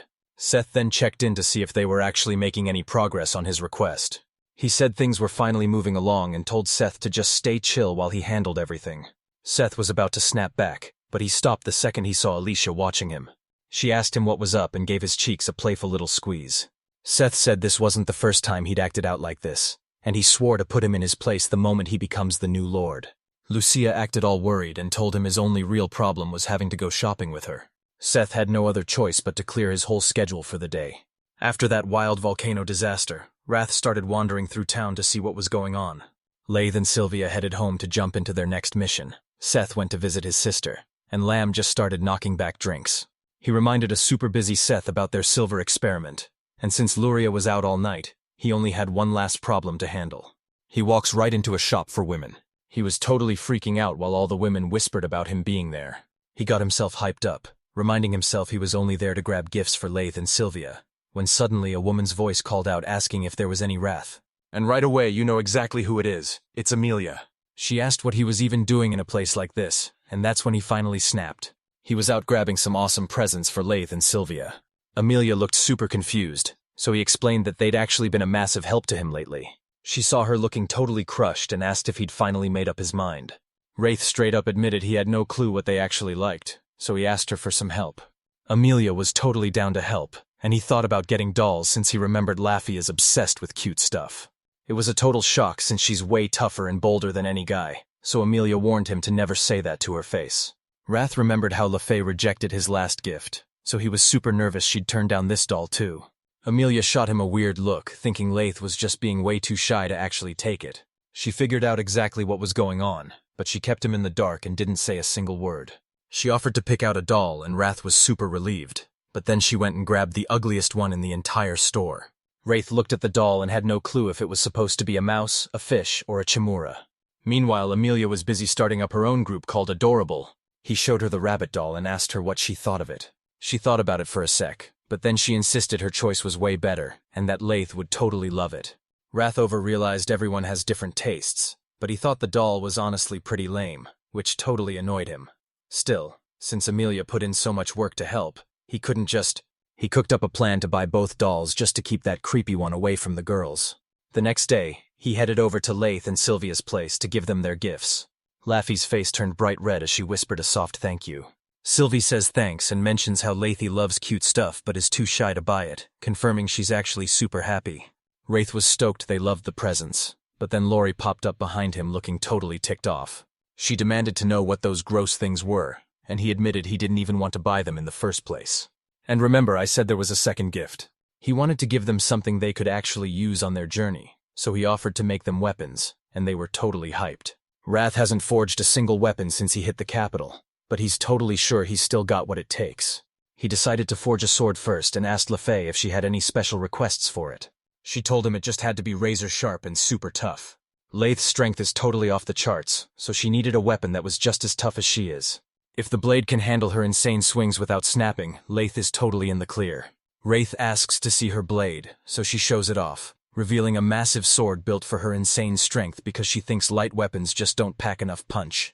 Wraith checked out the sword's weight and thickness, and realized chalcum was the perfect material for the job. Laith tried to say the material was way too expensive, but Wraith told her it was totally fine since he barely ever uses it anyway. He tossed the charcoal and orichalcum into the furnace, heating it up and pulling it out over and over again. The orichalcum started to glow, so he used his strengthening skill and hammered away, transferring the light from his hammer straight into the metal. He finally fired up his transformation magic and let the whole thing cool down. While waiting around, he started working on Sylvia's staff and asked her exactly how she wanted it to look. She asked for a staff that was super light so it wouldn't slow her down for a sec. Sylvia's staff couldn't just help her cast spells, it had to actually crank up her magic power too. Most staffs use heavy wood to move magic around, which makes them super clayey. The secret to a staff is the part where the magic flows through, but check this out. Wraith ditched the basic magic gems for a genius move, crafting his staff out of his own power and rings, before adding a splash of holy water for the finishing touch. Sylvia's jaw dropped at how fast he finished, but Wrath just said making a staff is way easier than a sword, so it was a total breeze. The sword wasn't ready yet, so Wraith told Sylvia to test out her staff right away. He asked Laith if she could wait just one more day for her sword, and she was totally down with that. They headed out to find some slimes and knock out their latest quest. Lafane and Sylvia were totally feeling the throwback vibes since it had been way too long since they hunted slimes together. They ran into some slimes, and Wraith immediately asked if magic or physical hits would actually work on them. Lafane explains that if the sword swing is fast enough, it'll still slice right through them, but they were really just there to put the staff to the test, especially the Wrath advisors. Sylvia immediately put her new staff to the test, blasting out some crazy wind magic to see what it could do.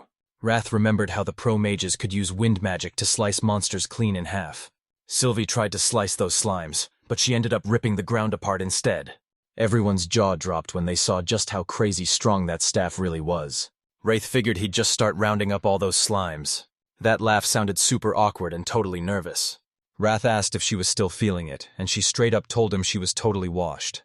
Lafayette said that weird feeling totally vanished the second she looked around. Sylvia was worried someone might be coming for Wrath after he picked her, but the others promised they'd totally have his back.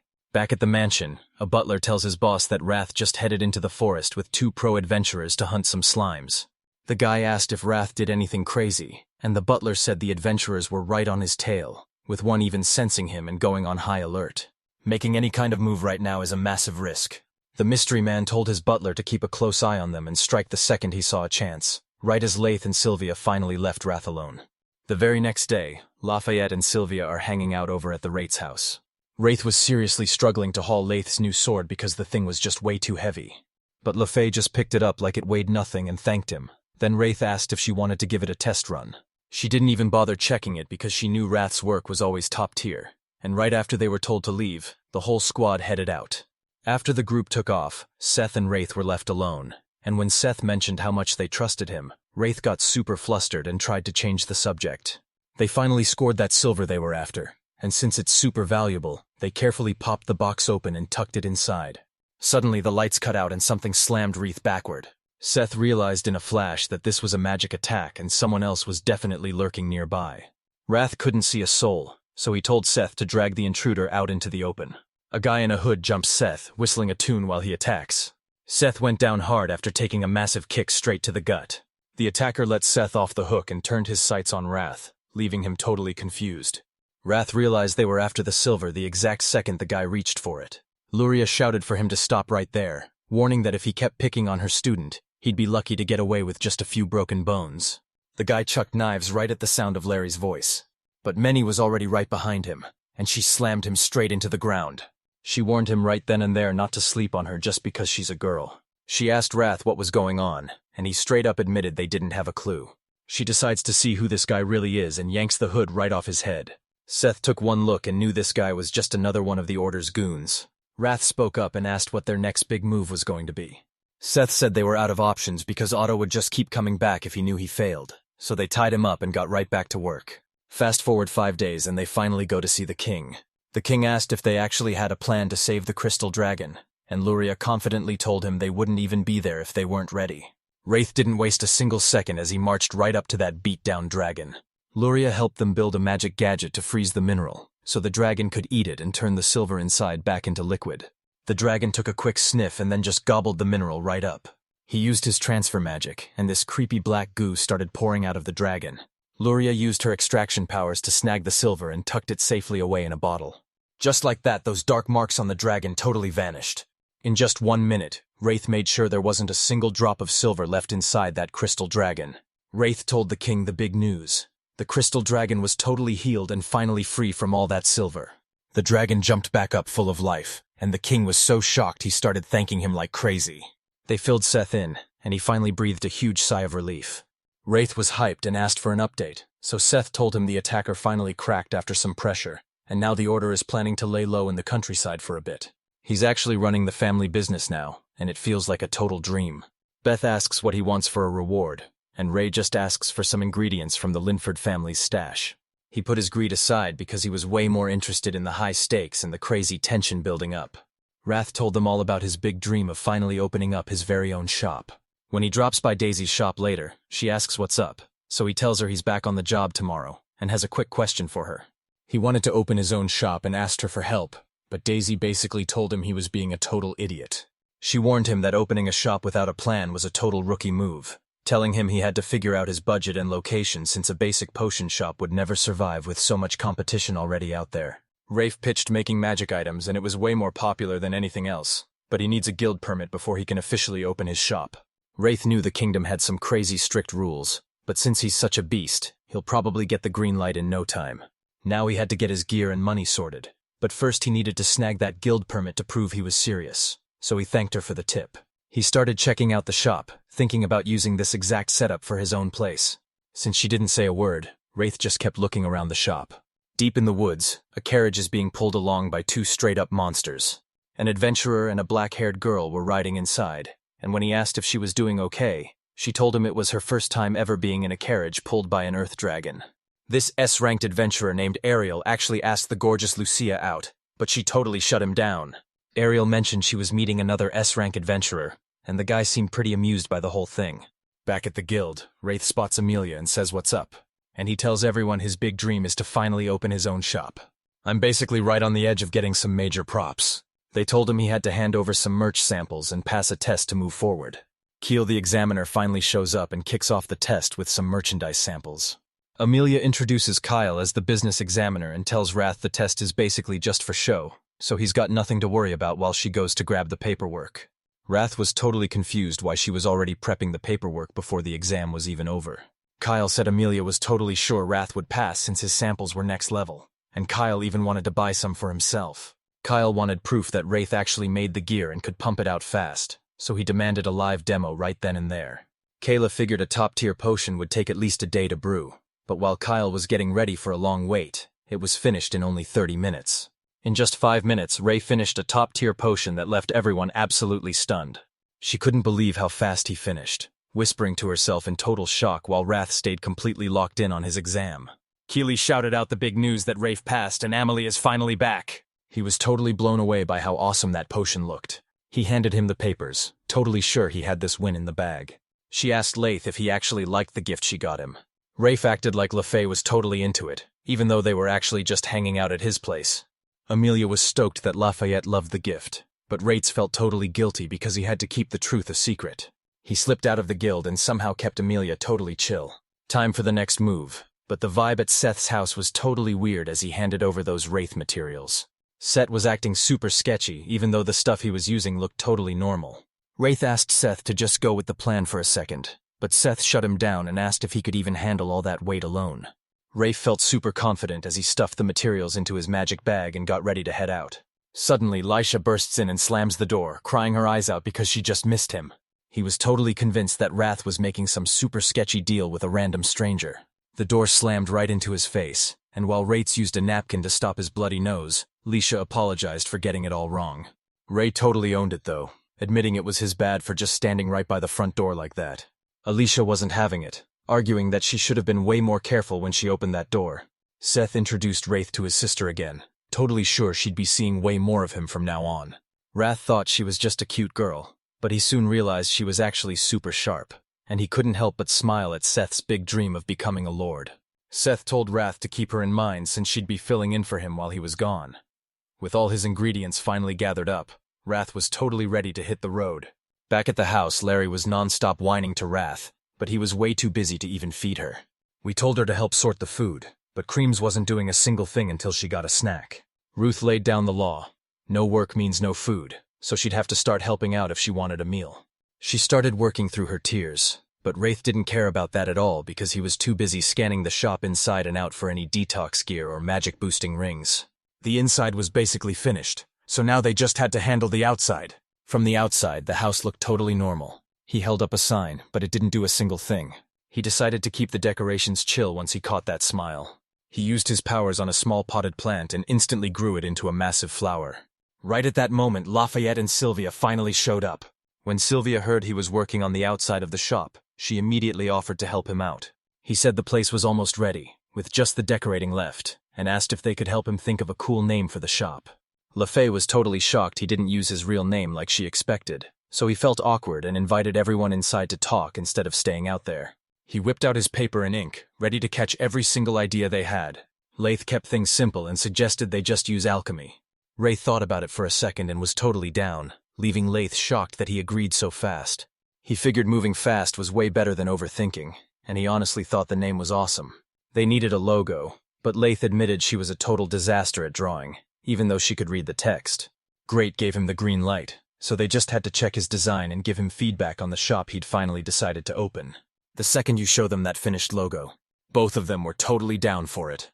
Faith was super relieved to finish, and the OAS was totally caught off guard by how fast she moved. Lath asked if he did it all by himself, but he told them having them there helped him finish way faster. It was time to start making stuff for the shop, and LaFay gave him a homemade bento to cheer him on. Ruth was super hyped, swearing he'd treasure it for the rest of his life. He whipped up a ton of potions, but he just kept on grinding. He's cranking out way more stuff now that Seth hooked him up with all those ingredients, so is anyone else getting hungry? He was totally fuming, so he started scarfing down LaFay's handmade bento when Luria suddenly popped up out of nowhere. Once she was done bugging him, he scarfed down some of that bento and got right back to work. Adventurers were dying to get their hands on Grace's custom rings for magic, power, and defense, since his skills were top tier.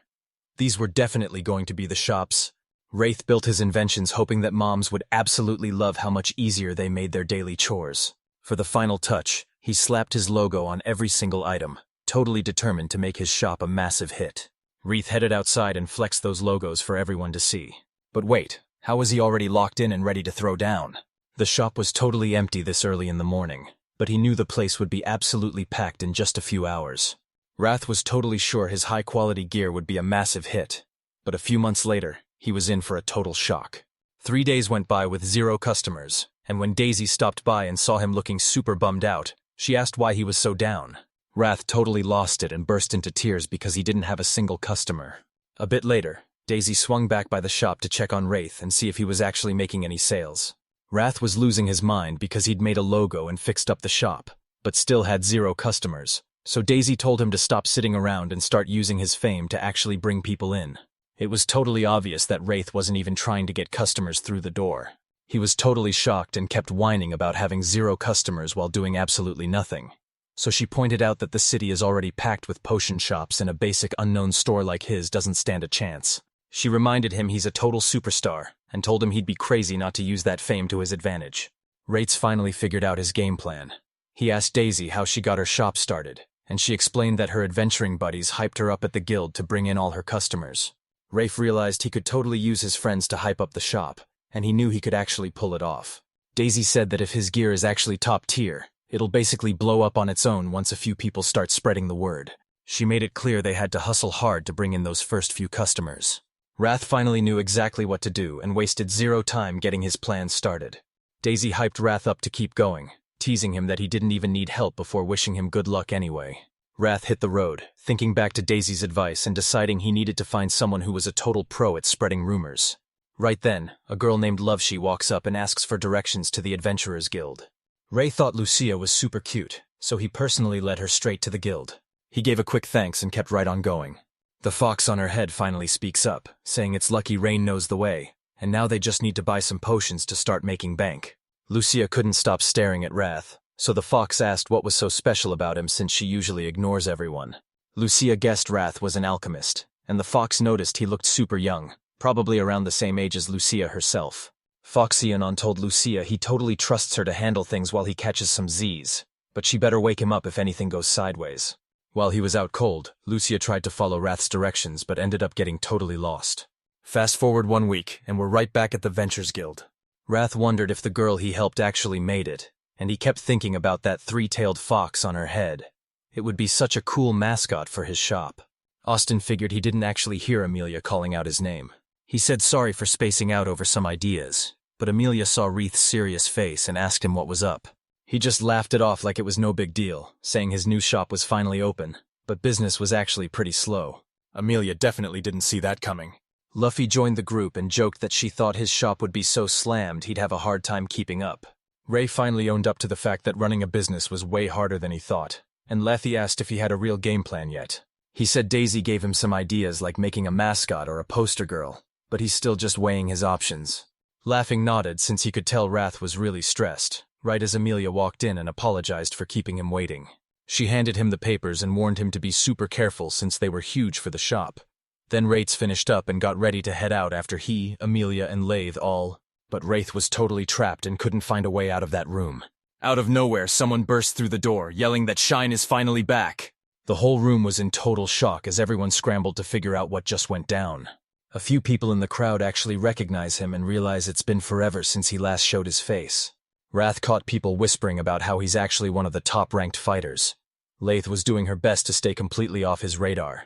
Sylvia tried to ask what was up, but Wrath was trying to see what was up, even though Luffy was frantically trying to hide Ariel, the guy who just barged in and spotted her. Wrath asked if Ariel was the ranked fighter who just slammed the door open. Hario greets LaFay and asks how she's been, and even though she thinks he's a total jerk, she just plays it cool and says it's been a while. Then Ariel dropped down on one knee and finally asked her out. Luffy was literally shaking as he reminded him that she's rejected him 1,000,000 times and just isn't into him. Wrath was blown away when he realized this had been happening over and over again.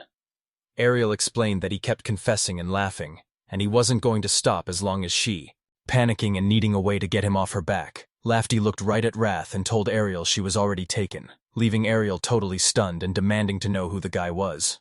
Rafe was just as shook because he had no idea Lafayette was actually a big deal. Safi rushed right up to Wrath and snatched him by the arm. She looked Ariel right in the eye and told her Wrath was her partner. The whole room went dead quiet, and even Ariel and Wrath were totally speechless. Ariel was totally stunned and called her out for lying since he'd never even seen her with Wraith. But Lafayette just gave a creepy smile and claimed they only met up in secret while he was away on missions. Ariel wasn't buying any of it, so she looked straight at Soul to see if he'd back her up. Sylvia Backlaffy stepped up and confirmed they totally met Wraith while Ariel was gone, and even though she wasn't sure if he and Laffy were actually a couple, she knew for a fact that Laffy wasn't lying. Ariel walked right up to Wraith and asked him straight up if he was actually dating LaFay. Wrath hesitated for a second, but when Lathe squeezed his arm like she was gonna snap it, he panicked and told them they were together. Periel was totally crushed and just couldn't believe all this went down while he was away. He couldn't believe his eyes, so he pointed right at Wrath, screamed his name, and told Lathe that guy was bad news. Ariel was so shocked that he just lost it, and once Ariel left, Lafayette sat down with Wraith and said he was sorry for all the drama that just went down. So, about that blonde guy. She explained that she and Ariel were both high-ranked adventurers who had known each other for a long time. Ever since they met, he's been... Once she met back up with Wrath, she decided to trick Ariel by claiming he was her boyfriend, asking him to play along until Ariel finally got the hint and gave up. He smirked and said he'd already dropped hints to Ariel, and since she was totally cool with it, he was down to follow the plan. Laffy said sorry again, thanked him a ton, and double-checked to make sure he was actually cool with it. Wrath pointed out that Ariel was actually pretty hot, and they'd make a legendary team. But even though she knew he was a good guy, his personality just didn't vibe with her. Wrath asked what they had to do to make everyone believe they were actually dating. LaFay turned bright red and nervously asked if they could finally start going on dates. The second she brought it up, his face turned bright red too. She made it clear these were strictly fake dates to fool a suspicious Ariel, so they couldn't afford to make even one mistake. Wrath knew she was right and promised to give it his all. Laith thanked him again from the bottom of her heart, and Sylvia was totally sure Wrath would have Laith's. Wrath finally started his journey right after making that big deal with LaFay. He couldn't get their plan to fake being her boyfriend out of his head. Check out the link in the description for more. Right as you were walking along. While he's walking, he suddenly spots a girl just lying there on the ground. Seeing she's passed out, he rushes over to make sure she's okay. He sounded totally worried while holding her, but as he looked closer at her face, it suddenly hit him that he knew exactly who she was. He finally recognized her and felt a massive wave of relief seeing her chest move, knowing she was still alive. Her familiar face calmed his nerves while he waited for her to wake up. But the fox says he's Letitia's friend and starts begging everyone to help her out. Wraith was totally floored that the fox could actually talk. It looked like the girl was desperately trying to get some words out. He leaned in close to check if she was doing okay. Her stomach growled so loud that she finally had to admit she was starving. Wraith grabbed her some bread while the fox explained they'd been totally scammed out of every last cent, leaving them completely broke. They were so broke they couldn't even afford a bite to eat.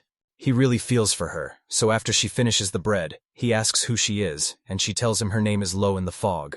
Mimi reveals he's actually a spirit, and Ray points out how rare it is for a human and a spirit to be partners. Mimi says they've been together for ages, and he basically sees Low as his own daughter, which Ray thinks is totally wild for a spirit, so he asks what their big plan is now. Low told them she was actually on the hunt for an alchemist named Wraith. Wraith looks totally shocked. He's totally stunned when she says she's looking for Wrath, so he admits it's him and asks why, only for her to drop the bombshell that she wants to be his student. Wrath was totally blown away and demanded to know what she meant, so she explained that everyone thinks he's some legendary alchemist making elixirs, even though he looks like a total kid. Wrath was totally shocked that his fame had reached all the way to other countries. He was in a real bind because running his shop and having fun left him with zero time for a student. She begged him one more time to finally teach her alchemy. Very finally came up with a plan and agreed to train her, but only if she worked at his shop while he taught her alchemy, with the total freedom to leave whenever she wanted. She could do it whenever she wanted, and by using Latour, he could stay at the shop while still showing her the ropes. Lucia was totally down with the first rule. Then he made his second request. The spirit had to be the shop's mascot. The spirit was totally lost, so he explained that being a mascot just means hanging out in the shop so people can talk to you or pet you, which made the proud spirit feel super nervous about meeting humans. A talking fox was still a super cool pick that made the shop stand out from the crowd. Patatia looked at the fox with hope in her eyes and asked him one more time.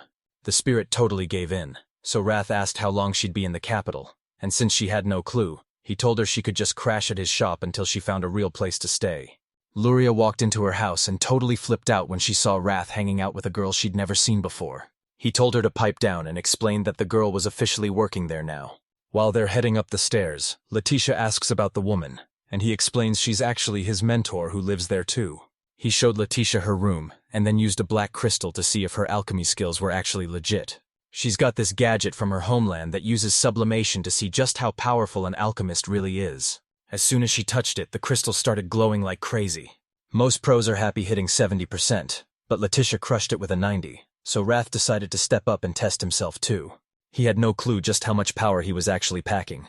Suddenly, the crystal started glowing like crazy, sending him crashing to the ground, totally wrecked by the pain. Letitia checked up on him and saw he was totally okay. He was totally confused about why the crystal shattered, but Letitia told him he probably just overloaded it with way too much power. She asked him to build a magic tool right in front of her, which totally caught Wrath off guard. He thought she'd just want potions, but Lucia let him know that her real specialty is actually building crazy magical gadgets, When you asked what kind of gadget to build, she totally let him make the final call. It was scorching hot outside, so he decided to build a cooling gadget using a big piece of paper, a pen, and a necklace, and he started filling. He points out the pen filled with white powder and explains that this special tool is actually a total game changer. He can trigger magic effects instantly, skipping the whole annoying process of drawing circles and using special items. He smashes straight through the magic circle on the paper. He snaps the necklace into place, and just like that, the machine below is finally finished. Letitia looked totally bored, so when he asked what she really wanted, she straight up asked for a ring. She noticed he was actually handing one over to a totally different girl. Luria was watching the whole thing, but she totally got the wrong idea and started freaking out. She thought Wrath was finally dating someone, but when he asked if they looked romantic, she admitted he was way too shy to actually pull that off. Luria asks what they're up to, and Wrath explains he's just putting Letitia's alchemy skills to the test. After they met, Wrath told Luria that Letitia was moving into the second floor today. Then he told Lucia to keep going as she whispered a spell to enchant the ring. She's charging a crazy high price for her magic, and then Lucy starts to explain the whole deal. She was a total pro at magic, so she was always building crazy gadgets packed with powerful attack spells. Luria assumed Lucia was there for magic lessons, but Wrath shut that down, leaving Luria totally confused since he builds magic gear way differently than she does. Lucia jumps in and begs Wraith to teach her magic circles, but even though he warns her they're super difficult, she promises to give it everything she's got. While they're all eating dinner, Wraith suddenly asks what spirits actually eat. The fox explains that spirits aren't like weak humans because they don't even need to eat. Lowry explains that spirits live on magic, and if they run out, they lose their memories and get reborn as brand new spirits. When they asked where she was from, Lucia revealed she's actually from Wano country. Wrath had no clue what the place looked like, but Lori had already been there and gave him the full rundown. We're talking top-tier drinks and snacks with a flavor that's straight up one of a kind. You could tell this place was special just by looking at the buildings, and since everyone is so polite, Wrath was super curious to see Lucia's hometown. Larry noticed how young Lucia was and asked if she'd been studying alchemy her whole life, and she totally shouted in surprise. She was totally obsessed with alchemy, but her parents still dragged her off to a magic school instead. Luria asked if Lucia had a special power since schools are usually just for nobles, but Lucia totally dodged the question. Wraith switched gears to ask how the spirit fox joined the team, and Mimi kept it simple, saying Lucia made a contract with him way back when she was a kid. Luria was totally shocked that Lucia pulled off a spirit contract, trading her mana for a massive power boost that makes normal magic look like a joke. Wrath grinned as he announced Lucia was starting at the shop tomorrow, but Luria immediately started teasing him about whether he thought she was cute.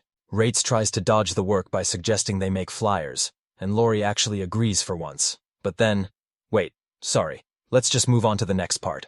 The shop finally opened the next day, and even though Wrath was bummed that their mascot didn't bring in a crowd, he kept his head up since first days are usually slow anyway. The shop bell jingles as Lafayette and Sylvia finally step inside. They might be the first customers ever, or they're just riding by to see how the shop is coming along. Wraith said what's up and introduced Lucia to the group.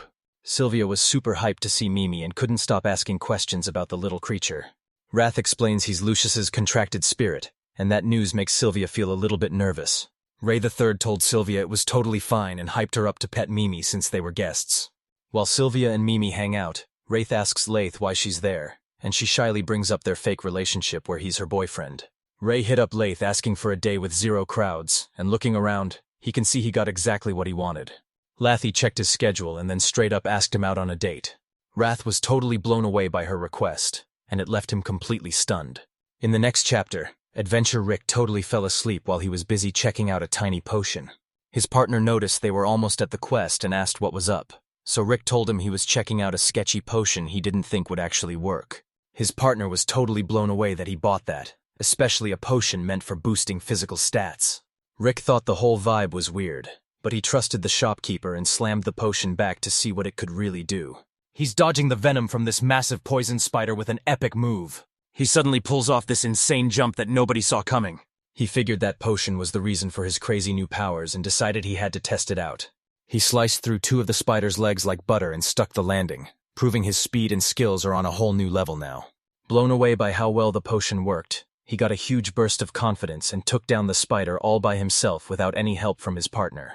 He totally crushed the monster without even trying, and the first thing his partner asked was who actually made the potions at the shop. Wraith checked out his potion stash and put the new stuff right where everyone could see it. Everything was looking perfect, and it was finally time to open. So he grabbed the door handle and told Luria that even if it's a slow day, they're still gonna give. Luria nodded and slowly pulled the door open, but he was totally shocked to see a massive crowd already hyped up for the shop to start. Wrath couldn't believe his eyes and thought he was just dreaming. But the second he swung that door open, he realized it was all 100% real. They were getting totally crushed by the massive wave of customers.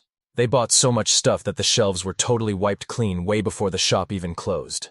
Back in the empty shop, Wrath and Lo were gasping for air, totally shocked by the massive rush of customers they just had. A customer walks up and asks if they've already sold out of everything. Rafe saw that a massive crowd just bought out their entire stock, so he asked her if she knew why everyone was suddenly showing up. He was shocked the guy hadn't heard, so he explained that everyone's been buzzing about a shop with insane potions and magic gear, especially the stuff with the flame logo. While Rafe was still reeling from the shock, the guy asked if he was ready to follow orders. He said yeah, took down her order and gave her a quick thanks. Wrath had no clue that the logo he made would make the shop blow up like this. He was feeling super hyped and decided to keep the momentum going by making even more gear while they still had plenty of materials. Once the shop finally closed, Lucia and Mimi were totally wiped out, but Wraith told them they did a great job while warning that tomorrow was going to be just as crazy. They were both totally wiped out from all the work, but Ray reminded Lucia about her promise and pushed her to keep going. She finally gave in and promised to give it everything she's got.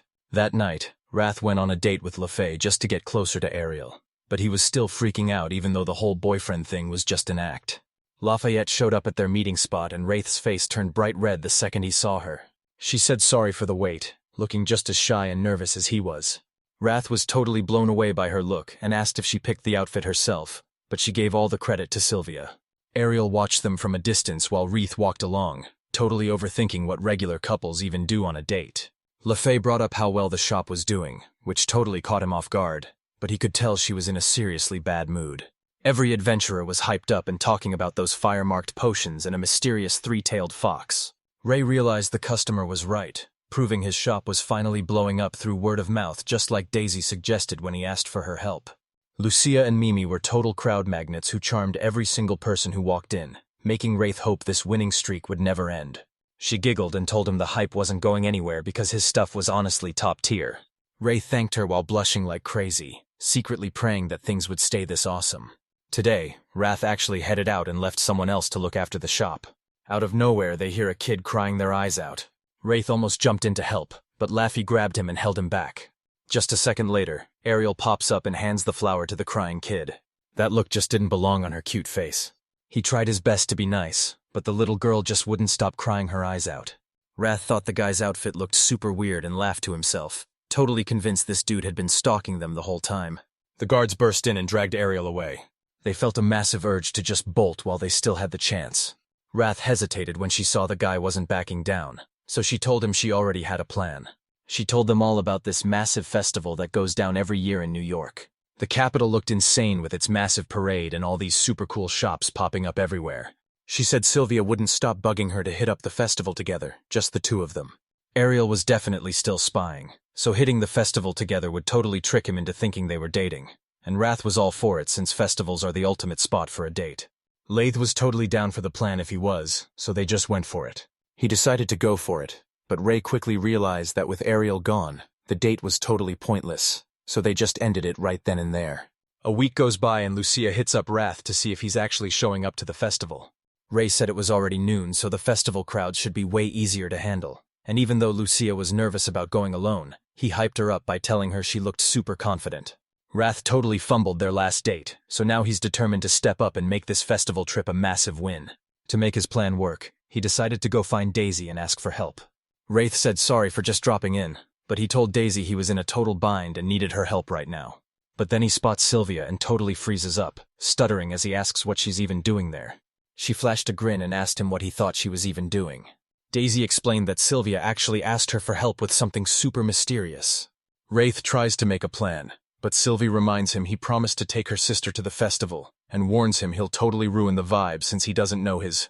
He saw the guy was totally panicking, so he jumped in to help him relax and handle the date. She asked if he could really handle things solo. Totally clueless, that's the whole reason he went to Daisy for help. Daisy got the point but was totally confused why they picked her, so Sylvie explained that Wraith basically had nobody else to ask. Daisy asks if he's dating an S-rank adventurer, but Wraith explains it's just a fake relationship to help her dodge an annoying guy. Daisy was totally lost, so Sylvia said they should just hit up Amelia if she couldn't handle it. Ruth was dead set against bringing Amelia in because he knew she'd totally freak out. Daisy didn't see the problem since Amelia was already an adult, but Rafe kept begging for help until she started wondering why he was so desperate for her specifically. He kept saying this was a massive deal and he was dead serious about it. He kept begging until Daisy finally gave in, and Sylvia was totally hyped to start getting ready for the festival. Daisy was still stuck at work, so they had to push their plans back. This festival kicked off 300 years ago, when the kingdom was first built to bring in some serious good luck. They created the Royal Dragon Festival to show some love to the legendary crystal. Wraith's jaw hit the floor when he saw how massive and epic the whole thing was. Lathy asked how he liked his first Royal Dragon Festival, and he told her it was absolutely insane, finally seeing why it's such a huge deal. He saw Lath looking fire in her outfit and couldn't help but shout out a compliment. Luckily, LaFay didn't hear a single thing, just like I told you guys. Just like they thought, Ariel was still watching their every move. Wraith looked everywhere for the crew, but he couldn't see them because Sylvia and the girls were totally hidden. Nicola was super hyped to be hanging out with Daisy and Sylvia, but Daisy was all ready. She spotted Ariel and immediately asked him if he was doing okay. Eshard got the word that he didn't even need to stress about the guy anymore. Wait, look, Wreath actually went and bought a gift for LaFay. He got her some candy apples, but the second their hands touched, they both turned bright red and jumped back. Lori and Sylvia were totally hyped watching Rafe and Lath vibe, while Nicola was busy trying to shoot his shot with Daisy. Daisy shut her down hard, but Nicola thought her tough attitude was actually super cute, while Daisy just wanted her to get lost. Sylvia and Luria were busy cooking up a plan to get Rake and Laugh way closer to each other. A bunch of guys walked up and started hitting on them. Sylvia shot them a look so scary it made them shake where they stood. The guy just straight up told them they were only doing it for kicks. Since it was their first time in the capital, Laura stepped in and told the guys they were also new and should ask someone else, but the dudes wouldn't take no for an answer and kept pushing to explore together. A guy grabbed Daisy's shoulder and tried to act all friendly, but a terrifying voice suddenly ordered him to let her go. His hand was frozen solid in a split second. While the girls shielded Daisy, Sylvia stared those guys down with a look that meant business. They said they were just looking for some fun, but Sylvia got dead serious and told them to get lost. Sylvia was totally locked in on helping her sister in Wrath, so she didn't have a single second for random strangers, and even thought about causing a massive crash just to freeze the whole area. He grabs their legs and asks them to hang on for a quick favor. Back at the festival, Wrath and LaFay were busy chowing down on some awesome street meat. Wrath spotted shops from all over the place, and LaFay thought they should totally grab some weird creatures to take home as souvenirs. He remembered Lucian saying she'd be at the festival, probably busy hitting up all the food stalls nearby. Luria Eames was just trying to chill at home, but then those same creeps who messed with Sylvia and Laura showed up and started picking on her. They were laughing, but Wraith could tell they weren't flirting since they looked totally freaked out and kept glancing behind them. Lath straight up refused to go, staring them down with the same scary look Sylvia had. They were totally freaked out and ran for their lives. All that laughter turned into pure confusion as everyone stood there scratching their heads. Sylvia watches her entire plan fall apart, and she is absolutely losing it. Loria has no clue about the secret plan and thinks Lackey is a total hero, while Sylvia was just hoping Wrath would step up and save him from those thugs. Lath was way too strong, so Sylvia forced herself back up and decided to go straight for Wraith to make sure her sister stayed happy. Sylvia told Luria they had to get Wrath and Luffy to actually touch if they wanted them to finally bond. Luria was super curious about the plan, which was basically Sylvia using wind magic to shove the Wrathid straight toward Laffy Supply. With the plan ready to go, they mashed their powers together to get way bigger. A massive blast of wind shoved right toward LaFay. Wraith trips and face plants right into Lackey's chest. He totally freaks out and starts saying sorry as fast as he can. Sylvia and Laura were hyped out of their minds because this was exactly what they'd been working for. LaFay and Ray spotted a game stall and headed over, where a super nervous Wraith tried his luck at the ring toss. He thought he could just settle in and make that spot his home. The ring hooked onto the stick at the very last second, and then Wraith stepped up to give it a shot. He went for it again and totally nailed it. Everyone's swarming him, but he's just standing there totally lost, having no clue how he actually pulled off the win. Sylvia and Luria were actually backing him up from the shadows. Luri saw the massive crowd and realized they totally overdid it, so Sylvia agreed his sister was in full work mode, and said their only move was to lure him out. They all decided to just hit the festival and have some fun, with Wraith already looking for the perfect spot to watch the fireworks once the game was finished. He saw a massive brawl heading straight for him. He tried to bail by saying he was grabbing drinks, but it was way too late to run. and Amelia just smirked, asking where Sylvia was since she thought they were finally alone at the festival. Latte tries to explain the deal with Ariel, but Amelia just teases him for looking so close to her at a festival that's basically a massive date spot. While she's talking, Wrath notices fog starting to swirl and looks down at his hand. Suddenly, the Ritz ring that cancels out magic just straight up cracked. It was obvious that thought was straight up magic, and it all came from Amelia Collab. It totally freaked them both out. Wrath checked her over and saw she was just sleeping, making Lath feel way better but still totally confused about what was actually going on. Wraith figures the fog is loaded with sleep magic, but his ring keeps him awake, and since Lafty feels totally fine too, she warns him they need to move fast before the magic starts hitting them harder. This massive fog was spreading everywhere, and Wraith knew a high-level mage had to be behind it as he wondered if anyone in the capital was even still awake. Lath suggested looking for anyone else still awake, and since they had no clue when the fog would clear, they decided to head out and explore. The mist was getting super thick, and they realized their next opponent might be just as strong, or even way stronger, than their own teacher. Rafe had to move fast, because he'd way rather deal with Amelia's annoying jokes than this total disaster. As they kept moving, they found everyone passed out, but Lath felt someone hiding and yelled to force them out into the open. Ariel greets them with a laugh, but when they ask if he knows anything, he admits he doesn't have a clue. He figured that only high-ranked pros like him and LaFay were still awake because of their insane magic resistance. Luria and Sylvia stashed Daisy and Nicola in a safe spot and started hunting for Wrath, but when LaFay tried to track his energy, she realized her own magic was totally jammed. Sylvia tried to track her sister's magic to lure him in, but two other energy signals kept getting in the way and messing everything up.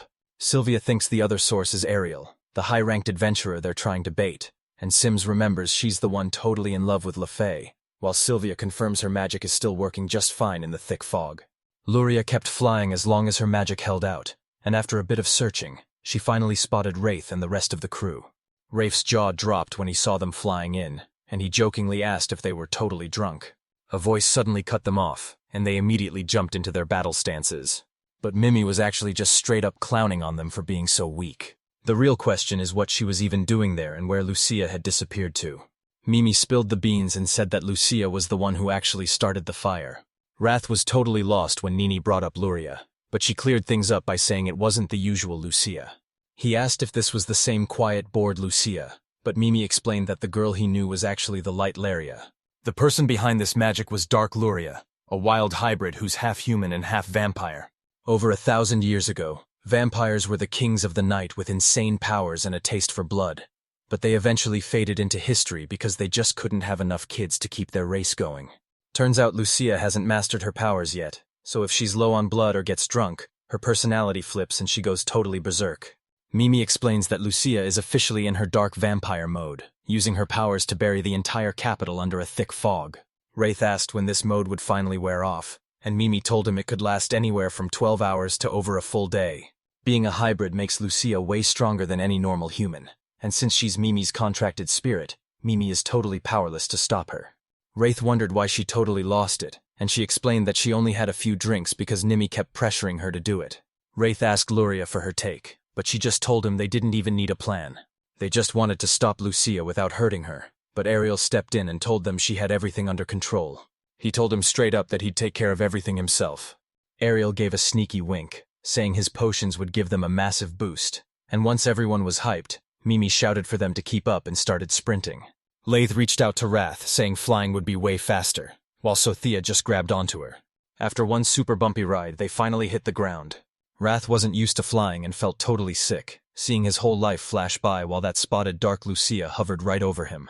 She looked totally thrilled, calling the group below her a bunch of tasty-looking snacks. That creepy smile told Wrath this wasn't the normal Lucia, but he still thought they could talk her down, while Mimi warned everyone to stay sharp because she definitely wasn't holding back. Lucy threw being careful right out the window. Luria told Lucia to drop the fog magic already, scolding her for being a total brat and causing a huge mess in the capital. Luria shut her down and called her an old lady, which totally set her off. Wrath stopped right there and asked Lucia what her deal was for causing all this crazy trouble. Lucia told them she didn't care what they played. She just wanted to have a blast after being stuck inside for so long. She was right in Wrath's face before he could even blink. She told him to join her, but Wrath was totally paralyzed by her insane speed as she got ready to strike. Luria throws a kick, but Lucia easily slips away and laughs, telling her that a move like that will never hit her.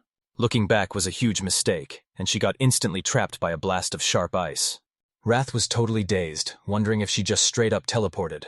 It suddenly clicked for him, and he screamed at them to tie her up right now. Lucius finished him off and then just dipped out of there. She laughed that their magic was way too weak to even touch her, and started flying circles around them. Wraith figured out she was moving by turning into fog, so Sylvia tried to snag her with a chain.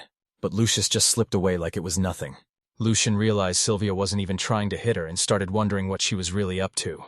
Lucia was suddenly trapped by a sea of chains, and just like that, she wasn't even trying to land a hit, because her real plan was to trap her in that chain ball from the very start. Lucia realized the chains were trapping her in a giant metal ball, so she had absolutely nowhere to run. She realized she totally slept on Sylvia's smarts, but Lucius's power just torched every single chain and set her free.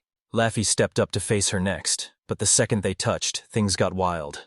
Lucid turned her arm into straight-up fog, sending Laith crashing hard to the ground. Lafaya starts apologizing for messing up, but Wraith is honestly just shocked she could pull off those crazy jumps in a yukata. Lackey warned him that they might have to actually hurt her if they wanted to stop her. Wrath totally hated that idea and tried to find a better way. But Luria reminded him that Lucio was the one making the fog and wrecking them, so if they didn't make a move right now, things were about to get way worse. They all teamed up and jumped them at the exact same time. Lucia fought back hard as the battle started getting way more intense. Wraith asks Minnie for a plan, and she breaks down all the ways to take a vampire down, like sunlight, crosses, running water, fire, and holy water. They could even use sunlight in the middle of the night, and Luria's crew was already blasting water and fire.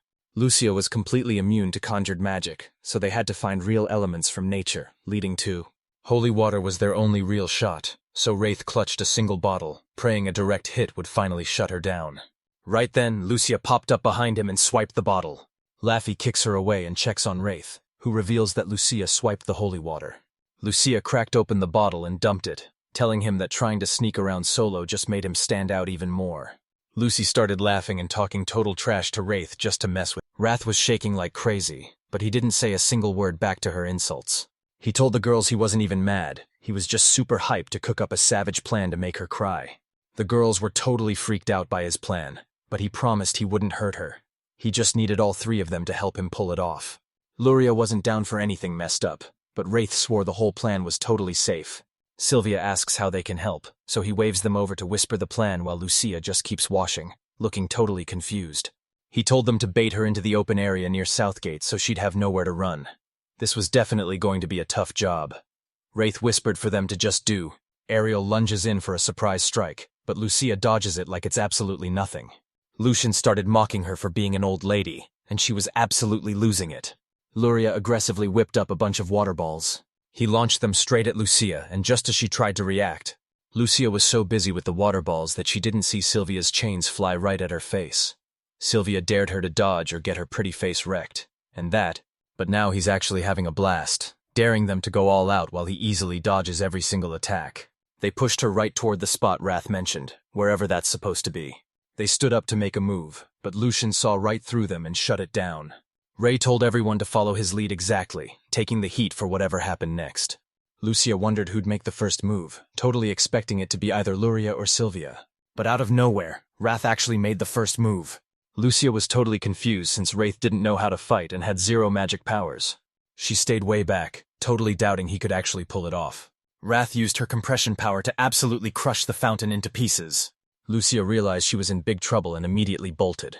But Laith wasn't letting her get away and stayed right on her tail. He was laughing like a maniac and almost snatched her up. Lucia turned into mist, but Luria and Sylvia were already right behind her. Wrath told Luria to trap Lucia behind massive walls, and he honestly didn't care what she had to do to make it happen. Luria is a total pro with magic, so she's hyped to take on the challenge. Wrath wasn't trying to knock Lucia into the fountain. He was actually bringing the fountain straight to her. He fired off his compression power again, and the fountain just straight up exploded. The blast turned into a quick rain as Lucia fell from the sky, slowly blacking out.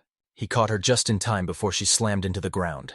Wraith checked to see if they were safe, but he was totally shocked to see Lucia was completely drenched. Laith called him out and asked why he was staring so hard.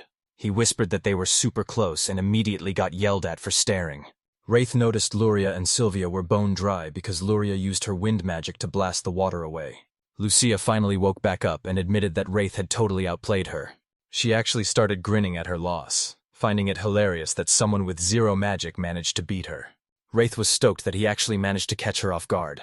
Wraith realized that the Dark Luria's trash-talking had really messed things up for them. With that mess finally out of the way, it's time for Lucius to start causing some serious trouble. Wrath and Luria chased her down, and Wrath even managed to give her a few quick spanks. Lucia swore right then and there that she was never doing that again. After that, Luria told Wrath he definitely went way too far. That was all in the past now, so they just had to stop overthinking it and move on. Wraith asked Lucia exactly how much she actually remembered. He was totally shocked she remembered everything, and she actually gave him a huge apology. He looked like he actually felt bad, and while Mimi gave them props, she said they should have finished way faster since it was a 4-on-1 fight. Wraith was getting used to her teasing, and with Lucia finally back to normal and the fog clearing out, everyone started breaking down in tears. As Wrath drifted off, the whole thing felt like one big dream. He flew up to check the heat and make sure everyone was safe, and they all thanked him for it. He even said he'd been digging around to see if Wrath and Lathe were actually a thing. Wrath totally forgot the whole mission was his idea, but after asking Ariel for the scoop, he found out that he and LeFay were actually a thing. They both acted like they had no clue they were being watched, and even though Ray was skeptical, he realized their plan actually worked. Out of nowhere, Ariel says if Wreath ever stops loving Laffy, he's going to step in and confess his own feelings for her. He told Wrath to keep Laffy smiling until they meet again, and then he just vanished. A week later, and Wrath was looking totally bummed out. Lathe asked how long he was going to be stuck like that. Mimi was feeling just as bummed out, so Seth stepped in and told him he needed to just get over it already. Fountains were getting smashed, roads were torn up, magic was glitching out across the city, the festival was ruined, and people were straight up using spells to attack each other. These were major crimes that usually got you thrown straight behind bars. Wraith got the point, but the price was just way too high. Lucia was totally bummed because they were flat broke, so Sylvia stepped in to help and cheer them up. Wrath turned down their help with the spirits because it was personal between him and Lucia, so he just bit the bullet and paid for everything himself. Lucia tried to argue, but he shut her down by reminding her she was totally broke and passed out cold. He saw her face and immediately told her it wasn't a freebie, making it clear she'd be working her tail off at his shop to pay him back. She thanked him and took the deal, but he told her things would have been way different if she'd just been honest from the start. She said sorry and explained the whole situation with the non-human races. Vampires are treated like total outcasts, getting kicked out of shops or even attacked, so she kept her mouth shut to stay safe. Ray III promised her that the people in the capital were actually super nice. He told Lathe how alchemists help out travelers and female adventurers, and Lathe agreed, saying that people are finally respecting non-human girls now that so many of them are becoming adventurers. She welcomed Lucia back to the capital once again. The real problem was what to do next, because making enough money just from the shop was going to be a total struggle. Seth hands the paper right over to Rate. They asked what he was even thinking when they saw his application for a temporary teaching job at the school. Welcome to the legendary Royal Magic Academy. Will's Radium Squad was basically running the whole school from the number 7 spot. Seth was totally stunned that Wrath already knew him and was digging for info on his connections. Rafe swore it was a total accident. Then Seth asked about that alchemy teacher gig since the pay was actually huge. Some sub-teachers could step in to help, giving Rafe the freedom to go run his shop. Since his sister Alicia was at Academy too, Ray figured he could actually handle this place with 2 familiar faces by his side. But he was still totally second-guessing himself since he had 0 teaching experience and couldn't even imagine standing in front of a whole class. Mimi tried to hype him up, but Ray felt like she just didn't get why he was holding back.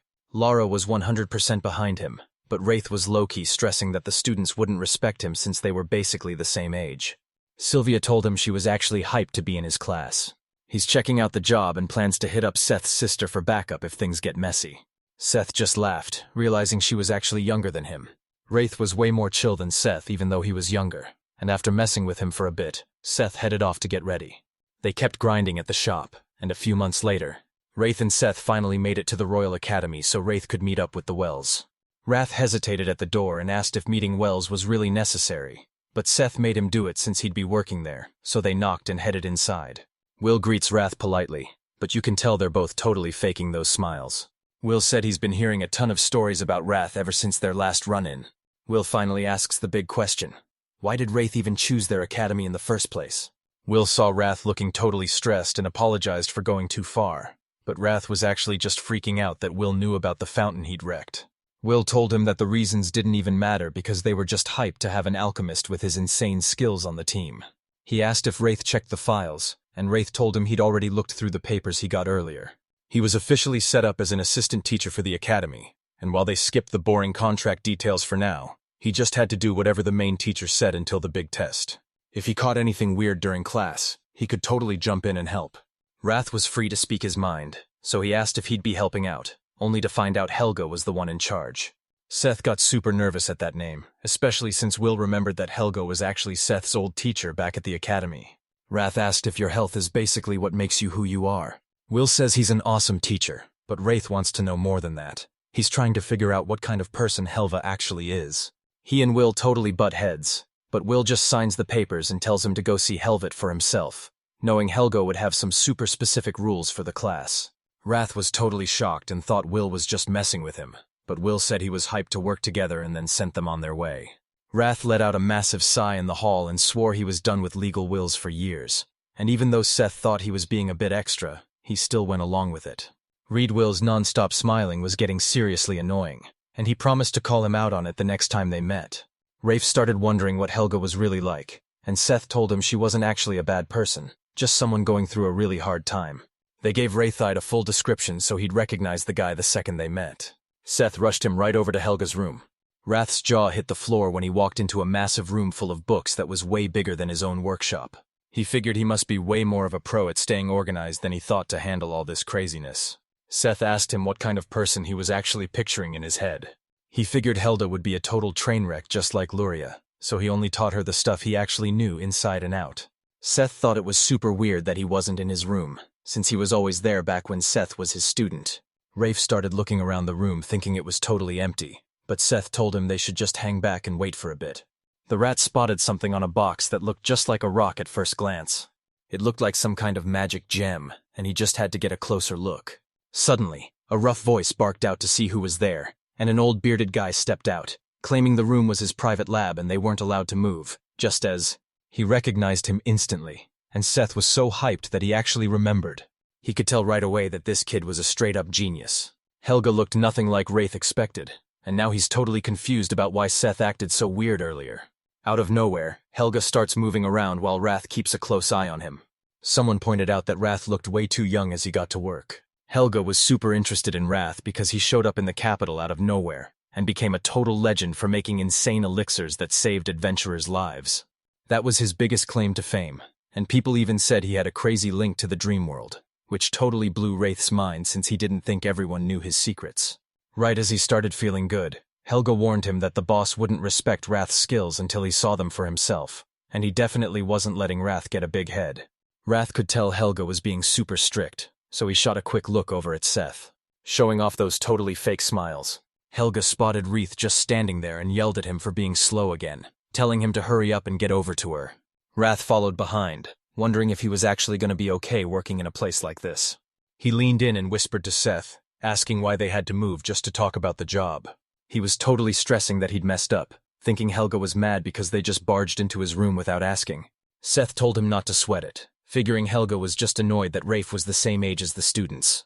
Wrath was totally shook because his age was the one thing he couldn't change. Seth just laughed and told Wrath that Helga's actually a good person, so he should probably just stop worrying. Helga shouted that they finally made it. Keith asks where they are, and it looks like they've ended up right in the middle of a training ground. Helga announces he's going to test Wraith right then and there, which totally catches Wraith off guard while Seth watches the whole thing. He looked away, feeling super guilty for not giving Wraithy a heads up about the test. Wraith swore he'd never forget this, and when he finally got his orders from Helga, she told him to build a golem. Golems were these dolls that used magic gems to move around all by themselves. Wrath was totally confused because his tests were usually all about brewing potions, upgrading weapons, or building magic gadgets. He wondered what Helga was thinking, especially since Helga always said the Gaul didn't need to be a giant, it just had to move fast. Helga hands him a tiny magic gem, and Wraith is seriously stressing out since he's never built a golem before, but he knew. He understood the theory, but he was still sweating and shaking like a leaf, so Helga, you better stay tuned, and asked him straight up if he was really gonna do it. They headed straight to the training grounds to level up. Wrath knew that if he admitted he'd never actually built a golem, it was game over for him right then and there. He figured he'd just give it a shot. Wrath took a deep breath and locked in to create the golem. He had to focus on every tiny detail and use his imagination. In alchemy, you have to see the final result in your head. The magic gem is the battery, but if the body isn't built right, the gallon will move like trash or even go on a crazy rampage that he's desperate to avoid. He cranked the magicum tight and finally got the whole process started. Seth was totally freaking out as Rafe went ahead with the transfer. As it all started coming together, Heldo was totally blown away by how awesome his work looked. Just like that, Rath whipped up a wolf gum. Helga stared at the gum, noticing it looked crazy realistic and super well made. In all his years teaching alchemy, he'd never seen a golem this high level before. You gotta wonder how many times they failed before finally making something this perfect. Wraith just hoped his first try wasn't total garbage. Seth saw that shocked look and worried he'd messed up. But he was actually just losing it because Rath nailed it on his first try while Hell still didn't buy it. They argued that even a genius with a lifetime of practice couldn't pull off what Rath just did. No normal person could ever get this good, but he's supposed to believe this is Wraith's very first try? Wraith got so nervous that he completely blanked and just blurted out an apology. Back in Helga's room, the whole place went silent because she was looking totally bummed out. Wraith was still wondering how he pulled it off during the test and asked what the plan was, but Seth roasted him for not seeing how talented he really is, until Helva suddenly chimed in and said she was totally cool with his work. For now, he was just gonna stick to the regular schoolwork. Their first lesson was all about what they were making and how to build it, as he broke down the whole plan for them. They broke down the steps and practiced hard before using the gallons for sword and magic training. Then Helga announced that Rafe would be helping with the setup and answering everyone's questions. On top of all his other jobs, Wraith also had to step up and give live demonstrations. He knew the deal, so he asked to head out to heal up and take care of another mission. Rath said it was his very first time building a golem, so Hel gave him a gift and told him to get some practice in before class started. If anything was still bugging him, it was definitely that stone wraith he'd been wondering about earlier. He held it tight and asked if it was some kind of magic gem. And just like that, they confirmed it was the real deal. Wraith said his thanks and took off. Helga watched them leave the academy from his window, wondering why he even gave Rath that dead item when he couldn't get it to work himself. He realized he let his feelings get the best of him and totally forgot how old he actually was. He was really hoping Rath could pull off the one thing he'd been dying for. Back at home, Rath was trying to figure out what to do with that magic gem, and Sylvia was 100% sure he was going to make something totally epic. Wraith was totally stuck because Helva didn't give him any clues on the Gaul's design or materials, so he asked Luri for her take and she suggested making... She promised something awesome was coming, but she wouldn't say exactly what it was. Feeling hyped, Wraith decided to cook up something totally wild for the students. Lath suggested a target that wasn't for normal practice, telling him to add special features that would actually shut down swords and magic. He was totally down with her plan, and she was super hyped to let him choose between looking like a human or a straight-up monster. Rath finally came up with a plan, and when Lathi asked if he was nervous, he told her he was going to build a goal that actually transforms. Even Luria was totally stumped, wondering if something that crazy was even possible. Luria admits she's never built a transforming golem, but she thinks Rath can pull it off, even if he's totally clueless about how to start. Luria was ready to bounce, but he stopped her cold and reminded her she had nowhere else to go. Lath asked if he actually had a plan, because even though she understood race skills, making something totally new was going to be a massive challenge even for him. He acted like he didn't have a clue, but he actually had a secret plan ready to go. Since this was just an experiment, they could try out any crazy ideas they wanted. They needed... Using the thrill for the golem meant they had to be super careful with the adjustments. Rafe whips out a magic gem and instantly builds a golem that looks just like a person. It looked so real you'd swear it was a living person, and Lath was totally hooked on that gong. Rath told her to hit it gently so it wouldn't break, but Luffy just casually swung with one hand. But the golem was right there and blocked her sword. She gave it another shot and finally sliced right through it. Wraith tells Sylvia to give it a test run with a super weak magic blast. Sylvia's basic spell didn't even leave a scratch on the golem. And get this, she was actually holding back. A golem that can tank hits from ranked pros like Lath and Sylvia is totally insane, especially since it's just for practice. Sylvia was totally blown away by Rath's invention, so he started making some quick tweaks and the goal actually started changing all on its own, and even Luria was totally shocked by it. The human golem suddenly transformed into a wolf golem, and Wraith was so hyped about his work that he started chasing it around for fun. Sylvia and Luria were totally confused by his moves, so Luria asked if he was really planning to bring that goal right into the academy. He was worried it might be a problem, but Luria was pretty sure he couldn't even get it there anyway.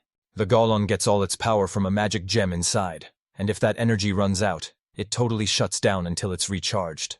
Suddenly, the wolf just drops, totally out of juice, so Rafe asks Helva to top it off with her magic before they head to the academy.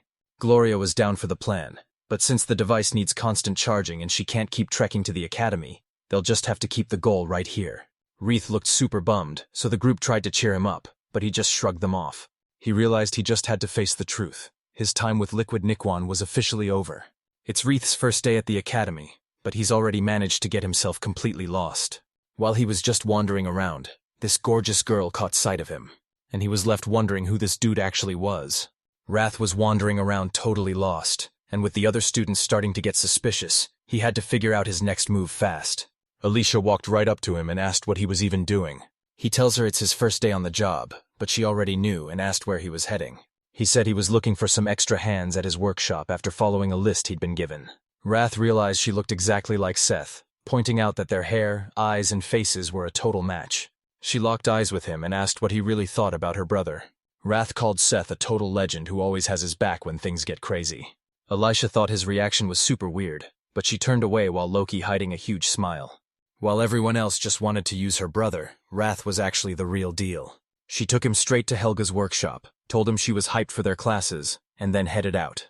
Keith knocked on the door and stepped right inside. Wrath was late on his very first day, and his boss was absolutely fuming. He said sorry for getting lost, but Helga told him class starts today with some boring theory instead of the cool action stuff just to help him settle in. He skipped most of his classes to save his energy, because Wraith was ready to go all out the second the real training started, and it definitely helped.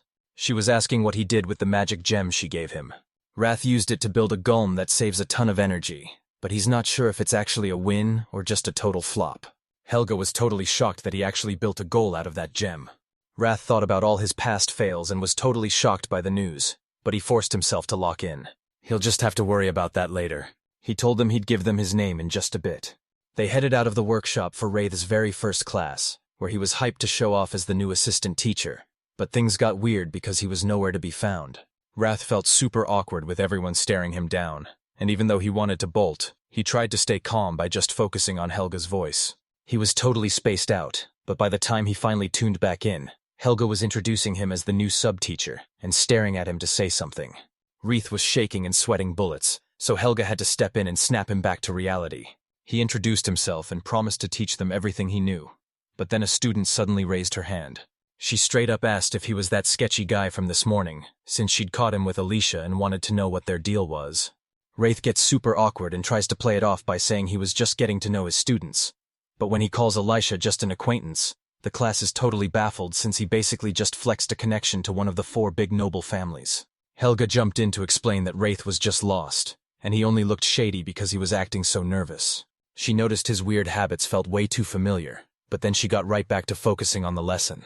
Right from day one, Wraith got stuck with a reputation as the lost substitute teacher who's secretly tied to a noble family. Helvet explains that these magic gems are the heart and soul of every Golan, acting like a battery that keeps them alive.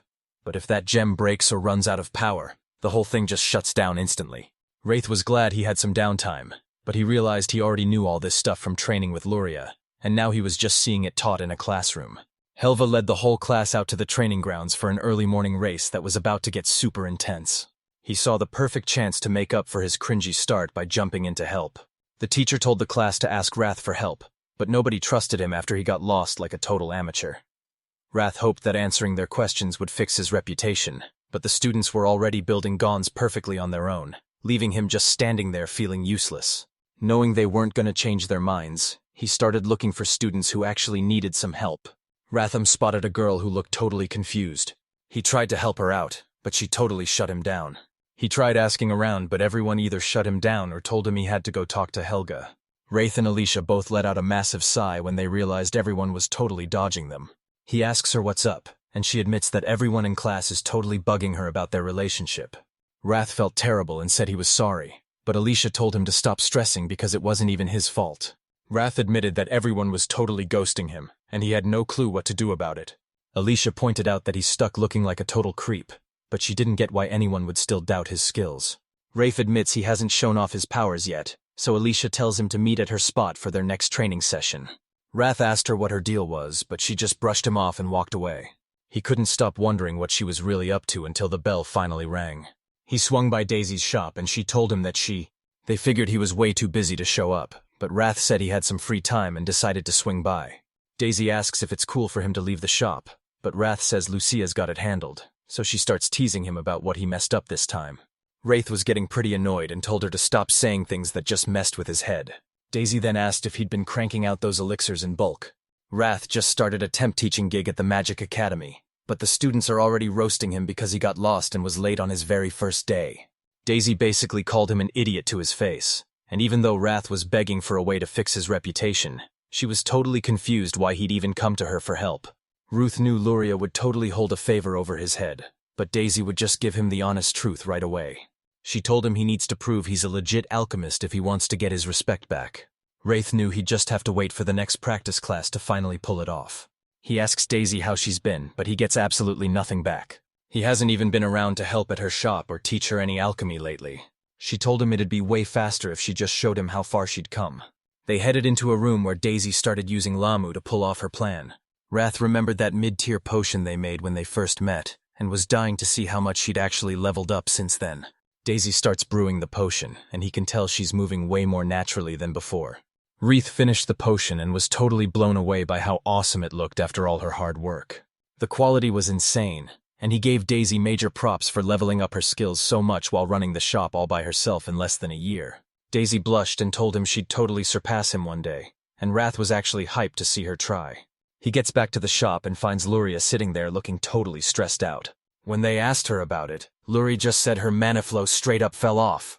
Wraith asked if something was up, and she said she felt okay for now, but it felt like a tiny bone was caught in her throat.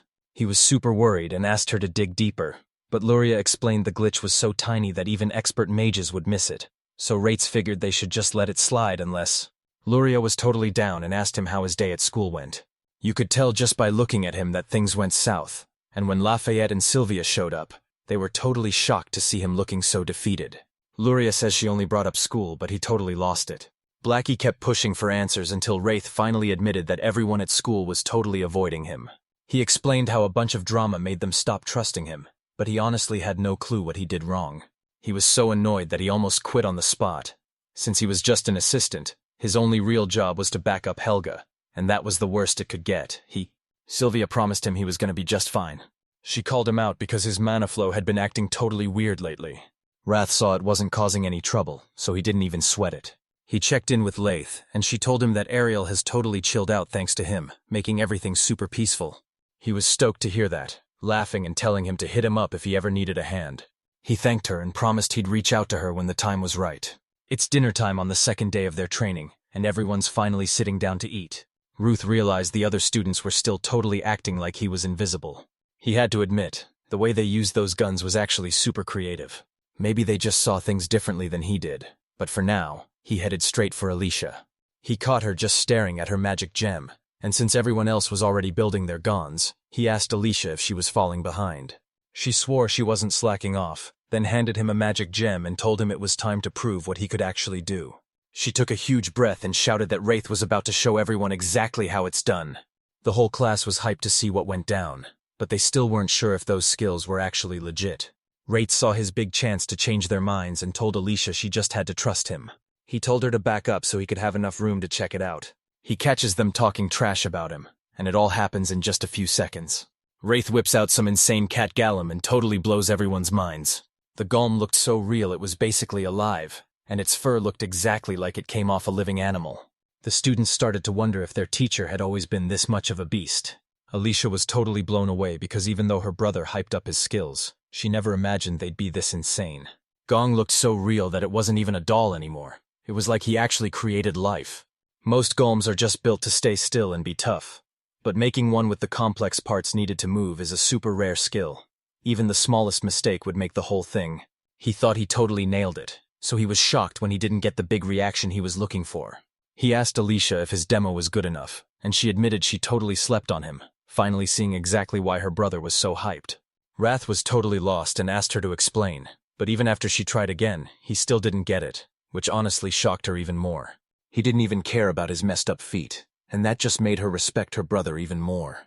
A bit later, this kid with a super red face walked right up to Wrath. He was totally lost, but after tripping over her words, she finally spilled her big plan. His body was totally wrecked and she had no clue how to fix him, but Wrath was just relieved it was a simple class mistake, telling her she just needed to focus way more on compression. She told her to really focus on that one part, and after giving it another shot, she finally built a golem that didn't fall apart. While he was showing Alicia the ropes, students kept hitting him with questions, but being called sensei felt totally weird. Helva called everyone over for the main event, making golem practice dummies, and he asked if he could show them how it's done again. Wrath didn't waste a second building a human-like golem using everything he learned from Laith and Sylvia, but he kept it simple by leaving out the transformation powers. He popped a magic gem inside and instantly created a super detailed human body. The kid was still totally blown away by his own crafting skills, so Helva told Alicia to blast the goal with her magic to see if it would hold up. Alicia blasted the gauntlet with a huge burst of wind magic, but it didn't have a single scratch on it. Everyone's jaws dropped when they saw the goal didn't have a single dent on it. Alicia is the strongest mage in the group, so she was totally shocked when her attack didn't even leave a scratch. For the first time ever, her magic totally flopped against a pathetic little dirt golem. Alicia looked super annoyed as she glared at Wrath, asking him what was so weird about this golem. Wrath was totally confused and swore he just made a normal gong. But Alicia started roasting him in front of everyone, making the other students freak out that they'd have to make something just as...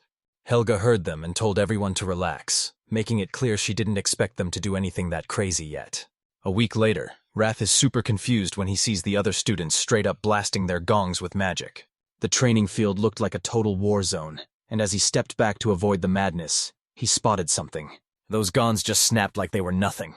He was sure they'd use metal or mithril for the test, but the whole thing was actually just made of dirt. Wrath started wondering if there was actually enough mithril to go around for every single student. Will suddenly pops out of nowhere and totally catches Wrath off guard. He was playing it totally cool, acting like he didn't have a care in the world. He asked why Will was even there, and Will had to remind him that he's literally the school chairman.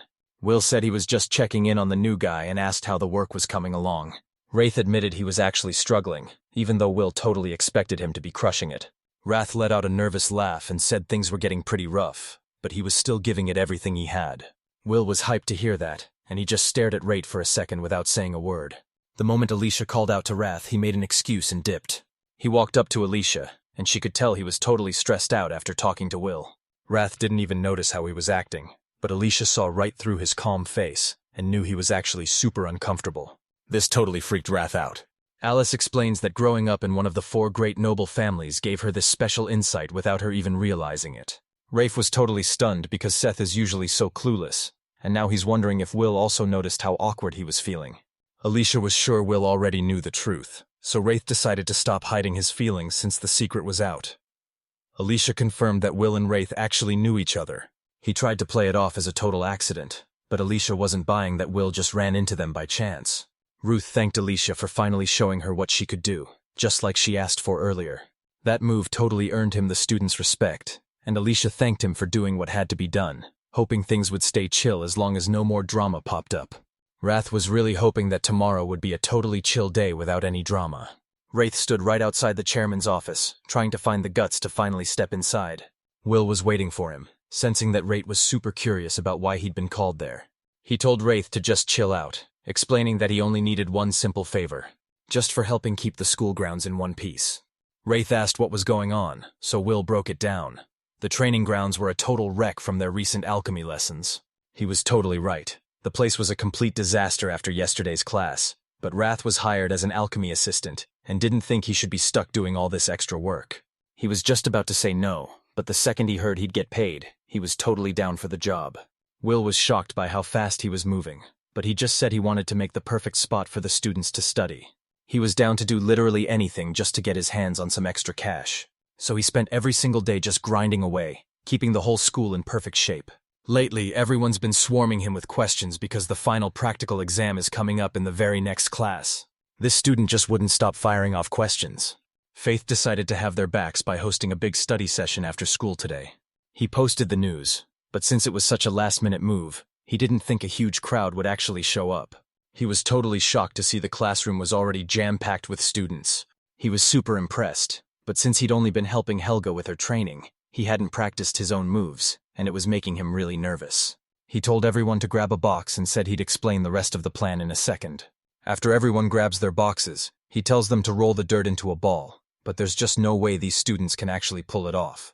Doing 200 sounded like a total piece of cake, and while they thought he'd check them one by one, he told them that was the entire mission for the day.